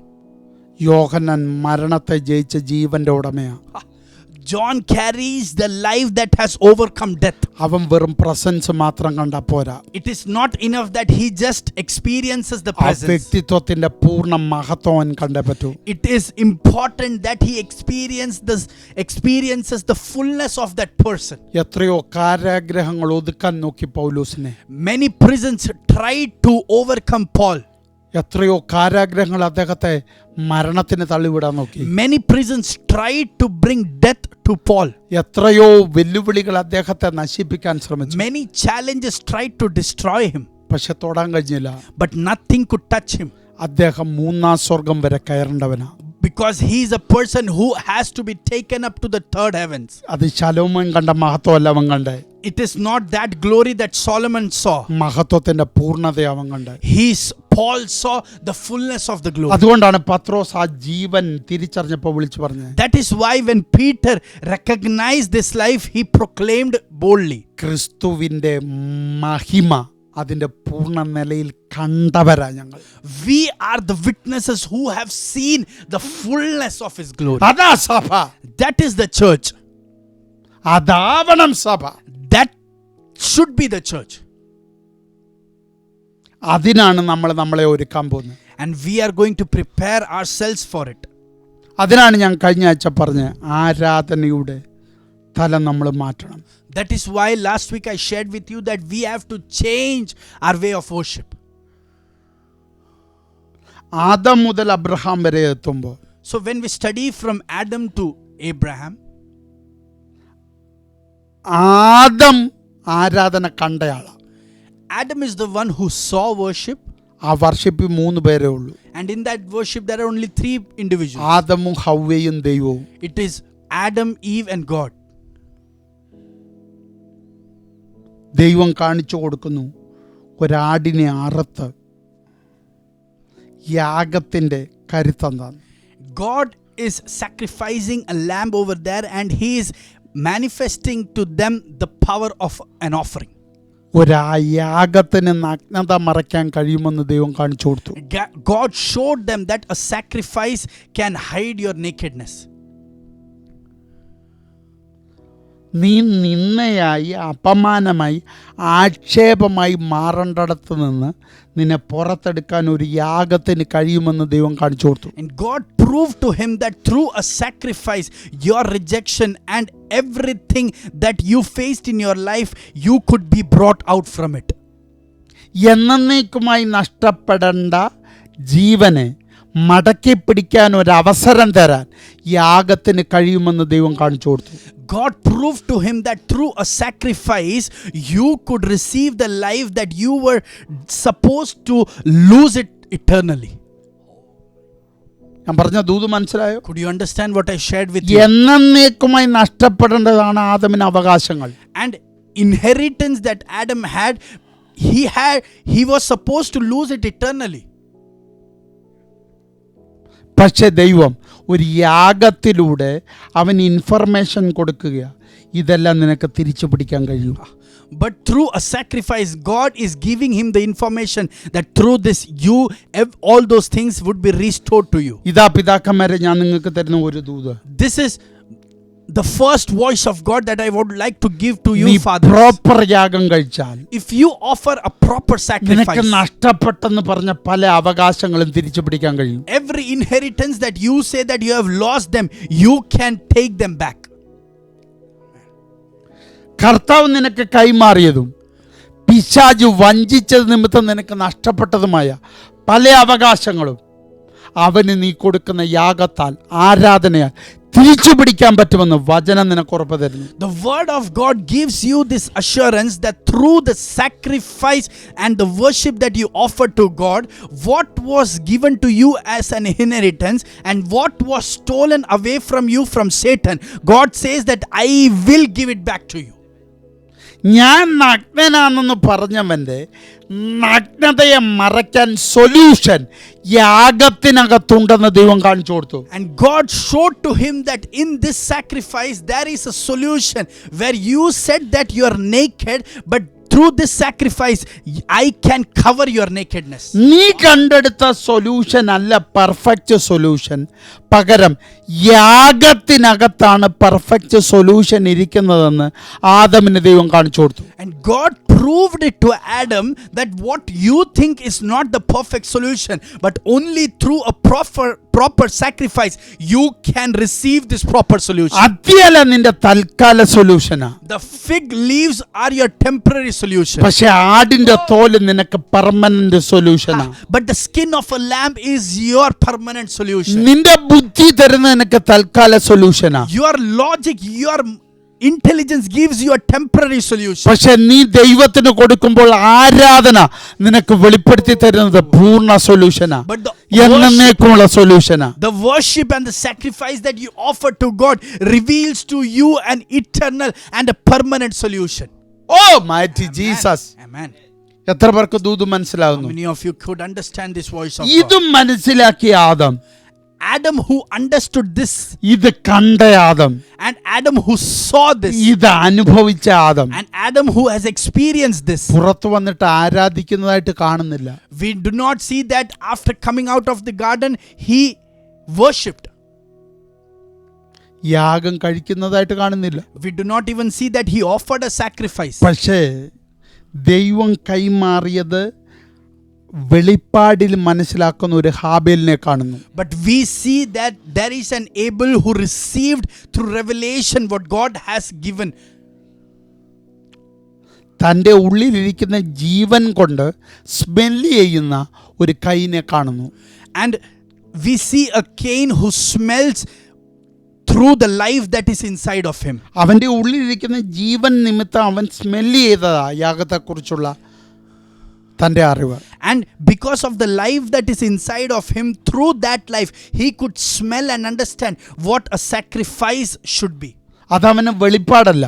For him it is not a revelation, അതുകൊണ്ട് അവൻ്റെ യാഗവസ്തുവിൽ അവന് selection നടത്താൻ പറ്റിയില്ല. and that is why he couldn't make a selection for his sacrifice. എന്ന് പറഞ്ഞാൽ യാഗവസ്തുവിനെ അവന് പെർഫെക്റ്റ് ആക്കാൻ പറ്റിയില്ല. That is why he couldn't offer a perfect substance for his sacrifice.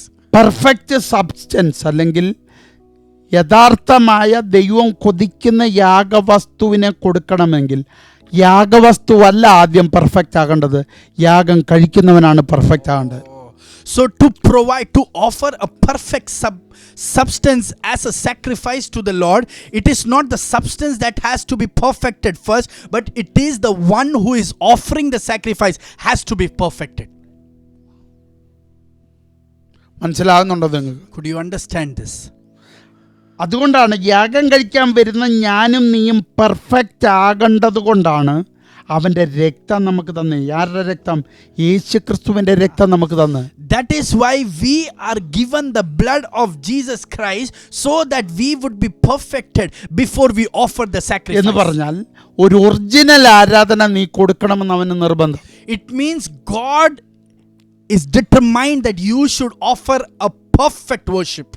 ഒരു കൈയിൻ്റെ ആരാധനയല്ല നീ കൊടുക്കണ്ടേ. You should not offer a worship of Cain. പഴയ നിയമത്തിൽ പലരും തോറ്റ ഒരു ആരാധനയല്ല നീ കൊടുക്കണ്ടേ. You should not offer a worship that many failed in giving in the Old Testament. Abraham കൊടുത്ത ആരാധനയല്ല നീ കൊടുക്കണ്ടേ. You should not offer the worship that Abraham gave. Abraham കൊടുത്ത ആരാധന നീ You കൊടുക്കണം. should offer a worship that Abraham gave. അത് നമ്മൾ പഠിക്കും. We will learn about it later.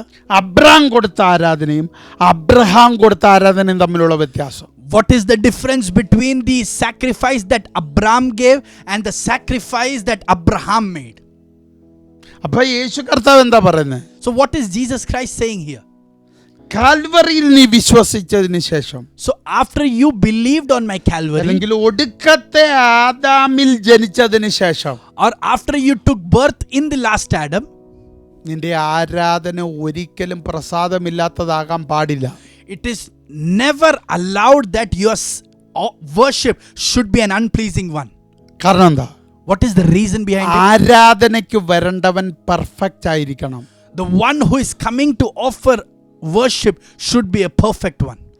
അതുകൊണ്ടാണ് പറഞ്ഞത് ആബേലിലും അവന്റെ യാഗത്തിലും ദൈവം പ്രസാദിച്ചു. That is why it is said in the scripture that God was pleased in Abel and in his sacrifice. ഞാൻ പറഞ്ഞ മനസ്സിലാവുന്നു? Could you understand what I shared with? അപ്പൊ ആദ്യം നിന്നിൽ മാറ്റം നടക്കണം. So first the transformation has to happen in you. നിന്നിൽ മാറ്റം നടന്നാൽ അത് നിന്റെ യാഗവസ്തുവിൽ തെളിയും. So when the transformation happens in you, it will be reflected through the substance that you offer to God. അപ്പൊ നിന്നിൽ നടക്കേണ്ട മാറ്റം പൂർണ്ണമാകാൻ വേണ്ടിയാണ് യേശുക്രിസ്തുവിന്റെ രക്തം നിനക്ക് തന്നെ. So that the change in you happens in its fullness, that is why God gave you the blood of Jesus Christ. എത്ര പേർക്ക് മനസ്സിലാവുന്നു? How many of you could understand this? പാപിയല്ല അപ്പൊ ആരാധിക്കാൻ വരുന്നത്. It means it is not a sinful person who is coming to offer worship. നീതീകരിക്കപ്പെട്ടവൻ ആരാധിക്കാൻ വരുന്നത്. It is the righteous person who is coming to offer the worship. അപ്പം നീതീകരിക്കപ്പെട്ടവൻ കൊണ്ടുവരുന്ന യാഗവസ്തു നീതിയുമായിട്ട് ബന്ധമുള്ള യാഗവസ്തു ആയിരിക്കണം.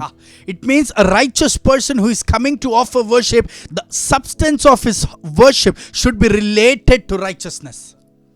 അതുകൊണ്ടാണ് എബ്രായ ലേഖനത്തിൽ പറഞ്ഞത് ആ നീതി നിലനിർത്താൻ നീ നിന്നെ തന്നെ പുതുക്കണം, മനസ്സ് പുതുക്കി രൂപാന്തരപ്പെടണം. That is why, so that your worship is related to the righteousness, in Hebrews it is said that you should renew your mind. ആ വാക്യം ഒന്നുകൂടെ വായിക്കാം നമുക്ക്. കഴിഞ്ഞ ആഴ്ച വായിച്ച വാക്യം അതൊന്നുകൂടെ വായിക്കാം. റോമാലേഖനം 12-ാം അധ്യായം അതിൻ്റെ 1-2 വാക്യങ്ങൾ. So this is the verse that we read last week, letter of Romans chapter 12 verses 1 and 2. I appeal to you therefore, brothers, by the mercies of God, to present your bodies as a living sacrifice, holy and acceptable to God, which is your spiritual worship. Do not be conformed to this world, but be transformed by the renewal of your mind, that by testing you may discern what is the will of God, what is good and acceptable and perfect. നിങ്ങൾ നോക്കിക്കേ, യാഗവസ്തു എന്തുവാ? Pay attention. What is the substance of offering? 1-ാം വാക്യം. First verse. നിങ്ങളുടെ ശരീരങ്ങളെ ജീവനും വിശുദ്ധിയും ദൈവത്തിന് പ്രസാദമുള്ള യാഗമായി സമർപ്പിക്കും. Present your bodies as a living sacrifice, holy and acceptable to God. അപ്പം നമ്മുടെ ശരീരമാണ് യാഗവസ്തു. It means our body is the substance of sacrifice. അതൊരു വലിയ സബ്ജക്റ്റ്, ഞാൻ തൊടുന്നില്ല. That is a big subject. I will not touch it right. അപ്പം അതിൻ്റെ അർത്ഥം It means എല്ലാ ആരാധനയിലും, in every worship, നിന്റെ എല്ലാ യാഗത്തിലും in every sacrifice by you, നിന്റെ ശരീരം യാഗമായിരിക്കണം. your body should be the substance of that അപ്പം sacrifice. അതിൻ്റെ അർത്ഥം It means നിന്റെ ശരീരത്തിൻ്റെ ഇച്ഛകൾ എല്ലാ ആരാധനയിലും മരിച്ചിരിക്കണം. it means every desires of your flesh should be dead in your worship. അതിന് നീ എന്താ ചെയ്യേണ്ടത്? For that, what should you do? നിന്റെ മനസ്സിനെ നീ രൂപാന്തരപ്പെടുത്തണം. You should keep renewing your mind. കാരണം മനസ്സിനെ കീഴടക്കാൻ പറ്റത്തില്ലെങ്കിൽ നിന്റെ ശരീരത്തെ യാഗമാക്കാൻ നിനക്ക് പറ്റത്തില്ല. Because if you cannot take control over your mind, you cannot offer your body as a sacrifice. എന്ന് പറഞ്ഞാൽ നിന്റെ അകത്തെ ജീവൻ വസിക്കുന്ന, ജീവന്റെ ആളത്വം വസിക്കുന്ന ആത്മാവിന് നിന്റെ മനസ്സിനെ കീഴടക്കാൻ പറ്റത്തില്ലെങ്കിൽ നിനക്ക് യഥാർത്ഥ യാഗമായി നിന്റെ ശരീരത്തെ അർപ്പിക്കാൻ കഴിയത്തില്ല. It means the spirit in you that carries the life inside of you, the life that is dwelling in you as a person, if that spirit cannot control your mind, then you cannot offer your body as a sacrifice to God. അതുകൊണ്ട് ആ word അവിടെ ഉപയോഗിക്കുന്നത്, ഈ ലോകത്തിന് അനുരൂപമാകാതെ. That is why in verse 2 it says that do not be conformed to this world. അതിൻ്റെ അർത്ഥം It means ലോകത്തിലുള്ളവർ the ones who are in this world, mind കൊണ്ടാണ് എല്ലാം നേടിയെടുക്കുന്നത്. they receive everything through their mind. മൈൻഡാണ് അവരുടെ നല്ലതും തീയതും തീരുമാനിക്കുന്നത്. It is their mind that determines every good and bad thing in their life. പക്ഷെ ദൈവവൈതലിൻ്റെ അകത്തിരിക്കുന്ന ജീവൻ, ആ ജീവനാണ് തീരുമാനിക്കുന്നത് നല്ലതും തീയതും. But for a child of God, it is the life that is inside of them that determines what is good and bad for them. Adam എന്താ ചെയ്തത്? What did Adam do? തൻ്റെ അകത്തിരിക്കുന്ന ജീവനായിരുന്നു തീരുമാനിക്കേണ്ട നന്മയും തിന്മയും എന്തെന്ന്. It was the life inside of him who should have determined what is good, should have decided what is good and bad. Good and evil. Good and evil. ആദമിൻ്റെ അകത്തിരിക്കുന്ന ജീവനായ, ദൈവത്തിൻ്റെ സ്വരൂപമായ ക്രിസ്തുവിൻ്റെ ജീവനായിരുന്നു അവന് reveal ചെയ്തു കൊടുക്കേണ്ടത് നന്മ എന്തുവാ തിന്മ എന്താ. It was the life of God, it was the likeness of God, and it was the life of Christ that was inside Adam that should have decided what is good and evil. അവൻ ആ ജീവനാണ് വെളിപ്പെടുത്തി കൊടുക്കേണ്ടത്. And that life should have manifested it to him. അവൻ അതിന് നിന്നില്ല. But he didn't wait for it. പകരം അവന്റെ ഇന്റലക്റ്റിൽ, But instead അവന്റെ free വില്ലിൽ in his intellect and അത് free അവന് will, തീരുമാനിക്കണം. he wanted to decide it. അതറിയാൻ വേണ്ടി അവൻ ആ വൃക്ഷത്തിന്റെ ഫലം തിന്നു. And to understand that, he ate the fruit of that tree. അതാണ് ഇവിടെ ദൈവം തിരുത്തി നമുക്ക് പറഞ്ഞു തരുന്നത്. That is why God rewrites it and tells this to us. നിന്റെ മനസ്സല്ലാതെ തീരുമാനിക്കണ്ടേ. It is not your mind who has to അത് make the ലോകം decision. അങ്ങനെ ചെയ്യുന്നത്. The world operates in അതുകൊണ്ട് that way. ലോകത്തിന് നീ അനുരൂപമാകരുത്. So do not be conformed to this world.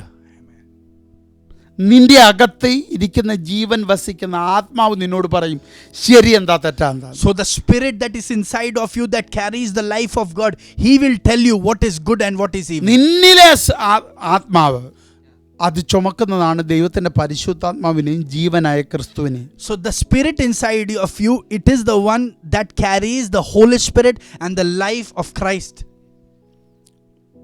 അപ്പൊ നിന്റെ ആത്മാവ് നിന്റെ മനസ്സിനോട് പറയും എന്താ നടക്കണ്ടേ. So your spirit will tell to your mind what has to happen. എന്താ നല്ലത്, എന്താ തീയത്, what is good and what is evil. അതുകൊണ്ടല്ലേ അവിടെ പറഞ്ഞേക്കുന്നത് നന്മയും പ്രസാദവും പൂർണ്ണതയുമുള്ള ദൈവേഷ്ടം. That is why it is said that to understand the will of God, what is good and acceptable and perfect. അപ്പൊ ദൈവത്തിന്റെ ഇഷ്ടത്തിന് 3 ക്വാളിറ്റി ഉണ്ട്. It means there are 3 qualities to the will of God. അതല്ലേ അവിടെ കരുതുന്നത്? That is what we see in verse 2. ദൈവത്തിന്റെ ഹിതത്തിന് 3 quality ഉണ്ട്. We see the 3 qualities of the will of God here. നന്മ, It is good, പൂർണ്ണത, perfect, പ്രസാദം. and it is acceptable. ഇത് തീരുമാനിക്കുന്നത് നിന്റെ മനസ്സല്ല. This is determined not by your mind, അത് തീരുമാനിക്കുന്ന സ്പിരിറ്റാ. and the Spirit decides this. പക്ഷെ അത് നിന്റെ മനസ്സ് അക്സെപ്റ്റ് ചെയ്യണമെങ്കിൽ, But if this decision has to be accepted by your mind, നിന്റെ മനസ്സ് രൂപാന്തരപ്പെടുത്തണം. you should renew your mind. അതിനാണ് ദൈവത്തിന്റെ പരിശുദ്ധാത്മാവിനെ നിനക്ക് തന്നേക്കുന്നത്. That is why God has gifted you with His Holy Spirit. അതിനാണ് സംസാരിക്കുന്ന രക്തം അവിടെ ഇരിക്കുന്നത്. That is why there is a blood that speaks to you. അതിനാണ് ജീവൻ അവിടെ ഒരാളത്വമായി വ്യാപരിക്കുന്നത്. That is why there is the life inside of you is a person that is operating in you. മനസ്സിനെ രൂപാന്തരപ്പെടുത്തുമ്പോൾ, So when you renew your mind, ഈ ലോകത്തിലേക്ക് നീ ശ്രദ്ധിക്കാതെ, without focusing on this world, ലോകത്തിന് നീ അനുരൂപമാകാതെ, without being conformed to this world, നീ നിന്റെ ആത്മാവിലിരിക്കുന്ന ജീവനും ദൈവത്തിന്റെ പരിശുദ്ധാത്മാവിന് നീ കീഴ്പ്പെട്ടാൽ, and if you surrender yourself to the Holy Spirit and the life of God that is in your spirit, നിന്റെ മനസ്സ് രൂപാന്തരപ്പെടുമ്പോൾ, and when your mind is being renewed, ദൈവഹിതം എന്താണെന്ന് നീ അറിയാൻ തുടങ്ങും. you will understand what is the will of God. അത് perfect ആണ്, That is perfect, പൂർണ്ണതയുള്ളതാണ്, it is acceptable, നന്മയുള്ളതാണ്. it is good. അപ്പൊ 3 ക്വാളിറ്റി അതിനുണ്ട്. So there are 3 qualities to it. ഈ 3 ക്വാളിറ്റി ഉള്ള ദൈവേഷ്ടമാണ് നിന്റെ യാഗവസ്തു. So your substance of sacrifice is the one that possesses all these 3 qualities. ദൈവത്തിന് പ്രസാദമുള്ള യാഗം അർപ്പിക്കണ്ടേ? So you should submit a offering, a sacrifice that is pleasing to God. ദൈവത്തിന് ഇഷ്ടമുള്ള യാഗവസ്തു നീ അർപ്പിക്കണ്ടേ? You should offer a sacrifice that is which is according to the will of God. ദൈവത്തിന് ഇഷ്ടമുള്ള, ദൈവത്തിന് ഹിതമുള്ള യാഗവസ്തു എന്തുവാ? എൻ്റെ ശരീരം.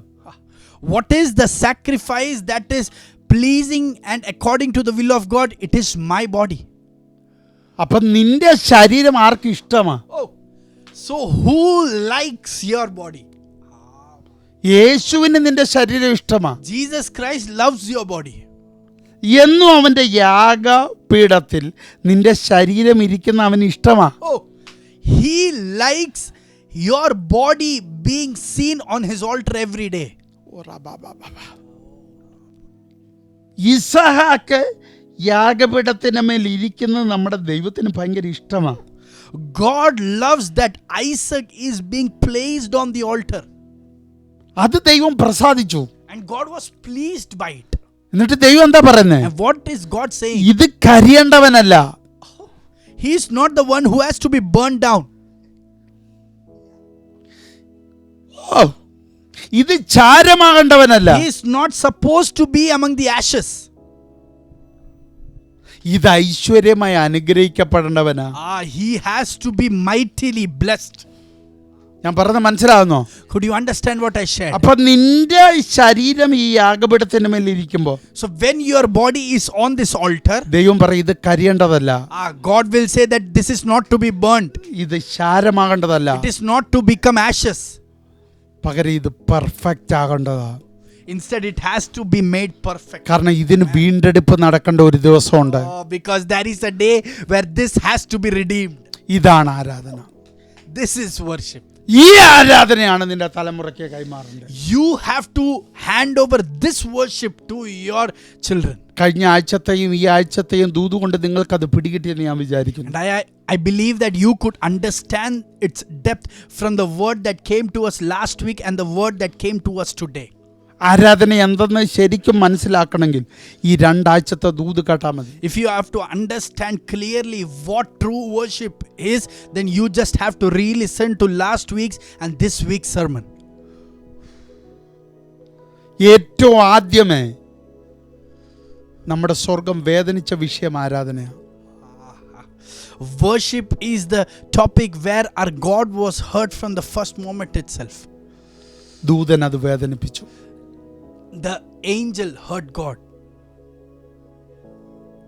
ഞാൻ അതുകൊണ്ട് ദൈവമക്കളെ നിങ്ങളോട് പറയുന്നു, That is why, children of God, I would like to tell you, ആ പിശാചിനെ വെല്ലുവിളിക്കാൻ ദൈവത്തിൻ്റെ സ്വത്താണ് അവൻ്റെ സഭയായ നമ്മൾ.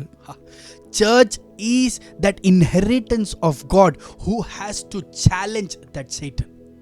ട്രൂ വർഷിപ്പ് എന്താണെന്ന് പിശാചിനെ കാണിച്ചു കൊടുക്കാൻ ദൈവം വേർതിരിച്ച ജനമാ ദൈവസഭ. Church is that group that God has consecrated who will reveal to that Satan what true worship is. അതെന്താണെന്നായി പറയുന്നത്. This tells us what that true worship അതാണ് is. നമ്മുടെ അടിസ്ഥാനമായി മാറേണ്ടത്. That should become our foundation. നമ്മുടെ ആരാധന നമുക്ക് തെളിയിക്കാം. Let us prove our worship. ദൈവത്തോട് പറ, എന്നെ തന്നെ തരിക എന്ന് പറ. Tell this to God, Lord, I am giving myself to you. അപ്പാ, ഞാൻ ഇതുവരെ അറിഞ്ഞ് നിന്നെ ആരാധിച്ചിട്ടില്ലെന്ന് പറ. Confess it to God that I have not worshipped you by knowing who you are really. നിന്നെ ആരാധിക്കേണ്ടതുപോലെ ആരാധിച്ചിട്ടില്ലെന്ന് പറ. Confess it to God that I have not worshipped you in the way that I really had to. അതറിയാൻ എനിക്ക് കഴിഞ്ഞില്ല കർത്താവേ. Lord, I couldn't understand how to do it. അതുകൊണ്ട് ഇന്നു മുതൽ നീ പ്രാർത്ഥിക്കുക. So from tonight, pray this to God. ആരാധനയെ മനസ്സിലാക്കാനുള്ള കഴിവ് എനിക്ക് തരണമേ. Lord, give me the ability to understand what a true worship is. ആരാധനയിൽ നിനക്ക് പലതും സോൾവ് ചെയ്യാൻ പറ്റും. Through worship, you can solve many things. യാഗത്തിന് പലതും മടക്കി കൊണ്ടുവരാൻ കഴിയും. Sacrifice can restore many things to you. എത്ര പേർക്ക് ഞാൻ ഈ പറഞ്ഞ ദൂത് മനസ്സിലായി? How many of you could understand what I shared with you tonight? എനിക്കറിയത്തില്ല, സൗഖ്യങ്ങൾ നടന്നിട്ടുണ്ട്. I believe that healings have happened. ചില തടഞ്ഞിരുന്ന മേഖലകൾ പരിശുദ്ധാത്മാവ് വെട്ടി തുറന്നിട്ടുണ്ട്. Holy Spirit has opened those areas that were blocked for you for a long time. നീ ആരാധനയ്ക്ക് നിന്നെ സമർപ്പിക്കുമ്പോൾ നിനക്ക് ഇന്നലകളിൽ നഷ്ടപ്പെട്ട പലതും ആരാധന തിരിച്ചു കൊണ്ടുവരാൻ പോവാ. When you offer a proper worship, through that worship, God says that I am restoring back to you all those things that were lost to you in the previous days. എത്ര പേർക്ക് ഞാൻ ഈ പറഞ്ഞ മനസ്സിലായി? How many of you could understand what I shared with you tonight? മനസ്സ് പുതുക്കുക. Renew your mind. ലോകത്തിന് അനുരൂപമായിട്ടല്ല. Do not by being conformed to this world. നന്മ എന്തെന്ന്, Knowing what is good, പൂർണ്ണത എന്തെന്ന്, knowing what is perfect, പ്രസാദമുള്ളതെന്തെന്ന് and knowing what is acceptable to God. നിനക്ക് വെളിപ്പെടുത്തി തരേണ്ടത്. And all these things had to be revealed to you. നിന്റെ മൈൻഡല്ല, It is not the mind that reveals these things to you. പകരം നിന്റെ ആത്മാവ് നിനക്കിത് വെളിപ്പെടുത്തി തരണം. Instead, it is your spirit who has to reveal this to you. നിന്റെ ആത്മാവ് ഇത് നിനക്ക് വെളിപ്പെടുത്തി തരുമ്പോൾ, When your spirit reveals this to you, അത് നിനക്ക് മനസ്സിലാക്കണമെങ്കിൽ, and if you have to understand it, അത് ഗ്രഹിക്കണമെങ്കിൽ, if you have to completely grasp it, നിന്റെ മനസ്സ് പുതുക്കണം. then you have to renew your mind. നിന്റെ മനസ്സിനെ നീ ദൈവാത്മാവിനെ കീഴ്പ്പെടുത്തണം. You should surrender your mind to the Holy Spirit. നിന്റെ മനസ്സിനെ, നിന്റെ അകത്തിരിക്കുന്ന ജീവനെ നീ കീഴടക്കി കൊടുക്കണം. You should surrender your mind to the life that is inside of you. അങ്ങനെ കൊടുക്കുമ്പോൾ And if you do that, നിന്റെ ശരീരം your body നന്മയുള്ള, പ്രസാദമുള്ള, പൂർണ്ണതയുള്ള ദൈവത്തിൻ്റെ യാഗവസ്തുവായി മാറും. and will become a living sacrifice that is good and acceptable and perfect to God. ഓരോ ദിവസവും ഈ ആരാധനയിൽ നിന്റെ ശരീരത്തെ യാഗമായി സമർപ്പിക്കുമ്പോൾ, Every day in your worship, when you offer your body as a living sacrifice, നിന്റെ ശരീരം പെർഫെക്റ്റായി മാറും. your body will become perfect. നിന്റെ ആത്മാവ് സ്വീകരിച്ച നീതി, the righteousness that your spirit received, നിന്റെ സോള് ഫോളോ ചെയ്യുന്ന നീതി, the righteousness that your soul follows, നിന്റെ ശരീരത്തിൽ ഫലമായി വ്യാപരിക്കും. in your body the fruit of it will manifest. ആത്മാവിൻ്റെ ഫലങ്ങൾ വെളിപ്പെടേണ്ടത് ശരീരത്തിലാണ്. The fruit of the spirit has to be manifested through your body. ഒരു വൃക്ഷത്തിൻ്റെ ഫലം, അതിൻ്റെ കാതൽ നമ്മൾ കാണുന്ന പുറത്താണ്. The fruit of a tree is seen in the outside. നമ്മുടെ ഔട്ടർ പാർട്ടാണ് ശരീരം. Our body is our outer part. അപ്പം അങ്ങനെയെങ്കിൽ ഫലം കാണേണ്ടത് നമ്മുടെ ശരീരത്താണ്. It means the fruit has to be seen in our body. അപ്പം അത് തുടങ്ങിയത് നമ്മുടെ ആത്മാവിലാണ്. And it began in our spirit. അത് വെളിപ്പെടേണ്ടത് നമ്മുടെ ശരീരത്തിലാണ്. It has to be revealed in our body. അപ്പം ശരീരത്തിനും ആത്മാവിനും ഇടയിൽ കിടക്കുന്നതിൻ്റെ പേരാണ് മനസ്സ്. Mind is the one that is between your spirit and your body. അതുകൊണ്ട് ആ മനസ്സിനെ നീ രൂപാന്തരപ്പെടുത്തണം. So you have to renew your mind. എന്ന് പറഞ്ഞാൽ നീ ആ മനസ്സിനെ ആത്മാവിന് കീഴടക്കിയാൽ, It means if you submit your mind to the Holy Spirit, ആത്മാവിലുള്ളതെല്ലാം നിന്റെ ശരീരത്തിലെത്തും. everything that is in your spirit will manifest in your body. എൻ്റെ വാക്കുകൾ നിർത്തുന്നു. I would like to conclude my words. എല്ലാ കണ്ണുകളും അടച്ചാട്ടെ. Let all eyes be closed. ഞങ്ങളുടെ സ്വർഗീയ പിതാവേ, Our Heavenly Father, ആരാധനയുടെ ആഴങ്ങൾ ഞങ്ങൾക്ക് കഴിഞ്ഞ 2 ആഴ്ചയായിട്ട് വെളിപ്പെടുത്തുന്ന ഓർത്തു സ്തോത്രം. Lord, we thank you that you have been revealing to us the depth of your worship for last couple of weeks. കഴിഞ്ഞ ആഴ്ച ഈ ആഴ്ചയുമായി ആരാധനയുടെ മഹത്വത്തെക്കുറിച്ച് ഞങ്ങൾക്ക് വെളിപ്പെടുത്തിയല്ലോ. You revealed to us the greatness of worship to us in the last week and in this week. അങ്ങേക്ക് ഞങ്ങൾ നന്ദി പറയുന്നു. We thank you, Lord. നല്ല ആരാധകനായി, To become a true worshipper ആരാധന പെർഫെക്റ്റ് ആയിട്ട് നിനക്ക് നൽകാൻ, and to offer a perfect worship to you, ഒരു പ്രസാദമുള്ള യാഗവസ്തുവാകാൻ, and to become a good living sacrifice to you, ദൈവഹിതത്തിനനുസരിച്ചൊരു യാഗവസ്തുവാകാൻ and to become a sacrifice that is according to the will of God. എന്നെ ഏൽപ്പിച്ചു തരുന്നു. I surrender myself for it. ഓരോ ദിവസവും മനസ്സിനെ രൂപാന്തരപ്പെടുത്താൻ ഏൽപ്പിക്കുന്നു. I submit myself to renew my mind every day.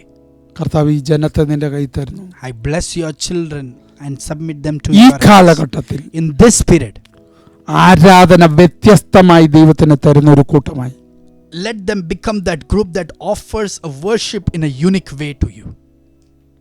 ഒരു വ്യത്യസ്തതയുള്ള ആരാധന, A worship that is unique. in itself. ദൈവത്തിന്റെ ഹൃദയത്തെ എപ്പോഴും ചലിപ്പിക്കുന്ന ഒരു ആരാധന A worship that always moves the heart of God.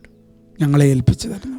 We surrender ourselves to become അടുത്ത തലമുറയ്ക്ക് കൈമാറാൻ so that we can hand it over to the next generation. ഏറ്റവും മഹത്വമുള്ള ഒരു ആരാധനയുടെ സാക്ഷ്യം ഞങ്ങൾക്കുണ്ടാകണം.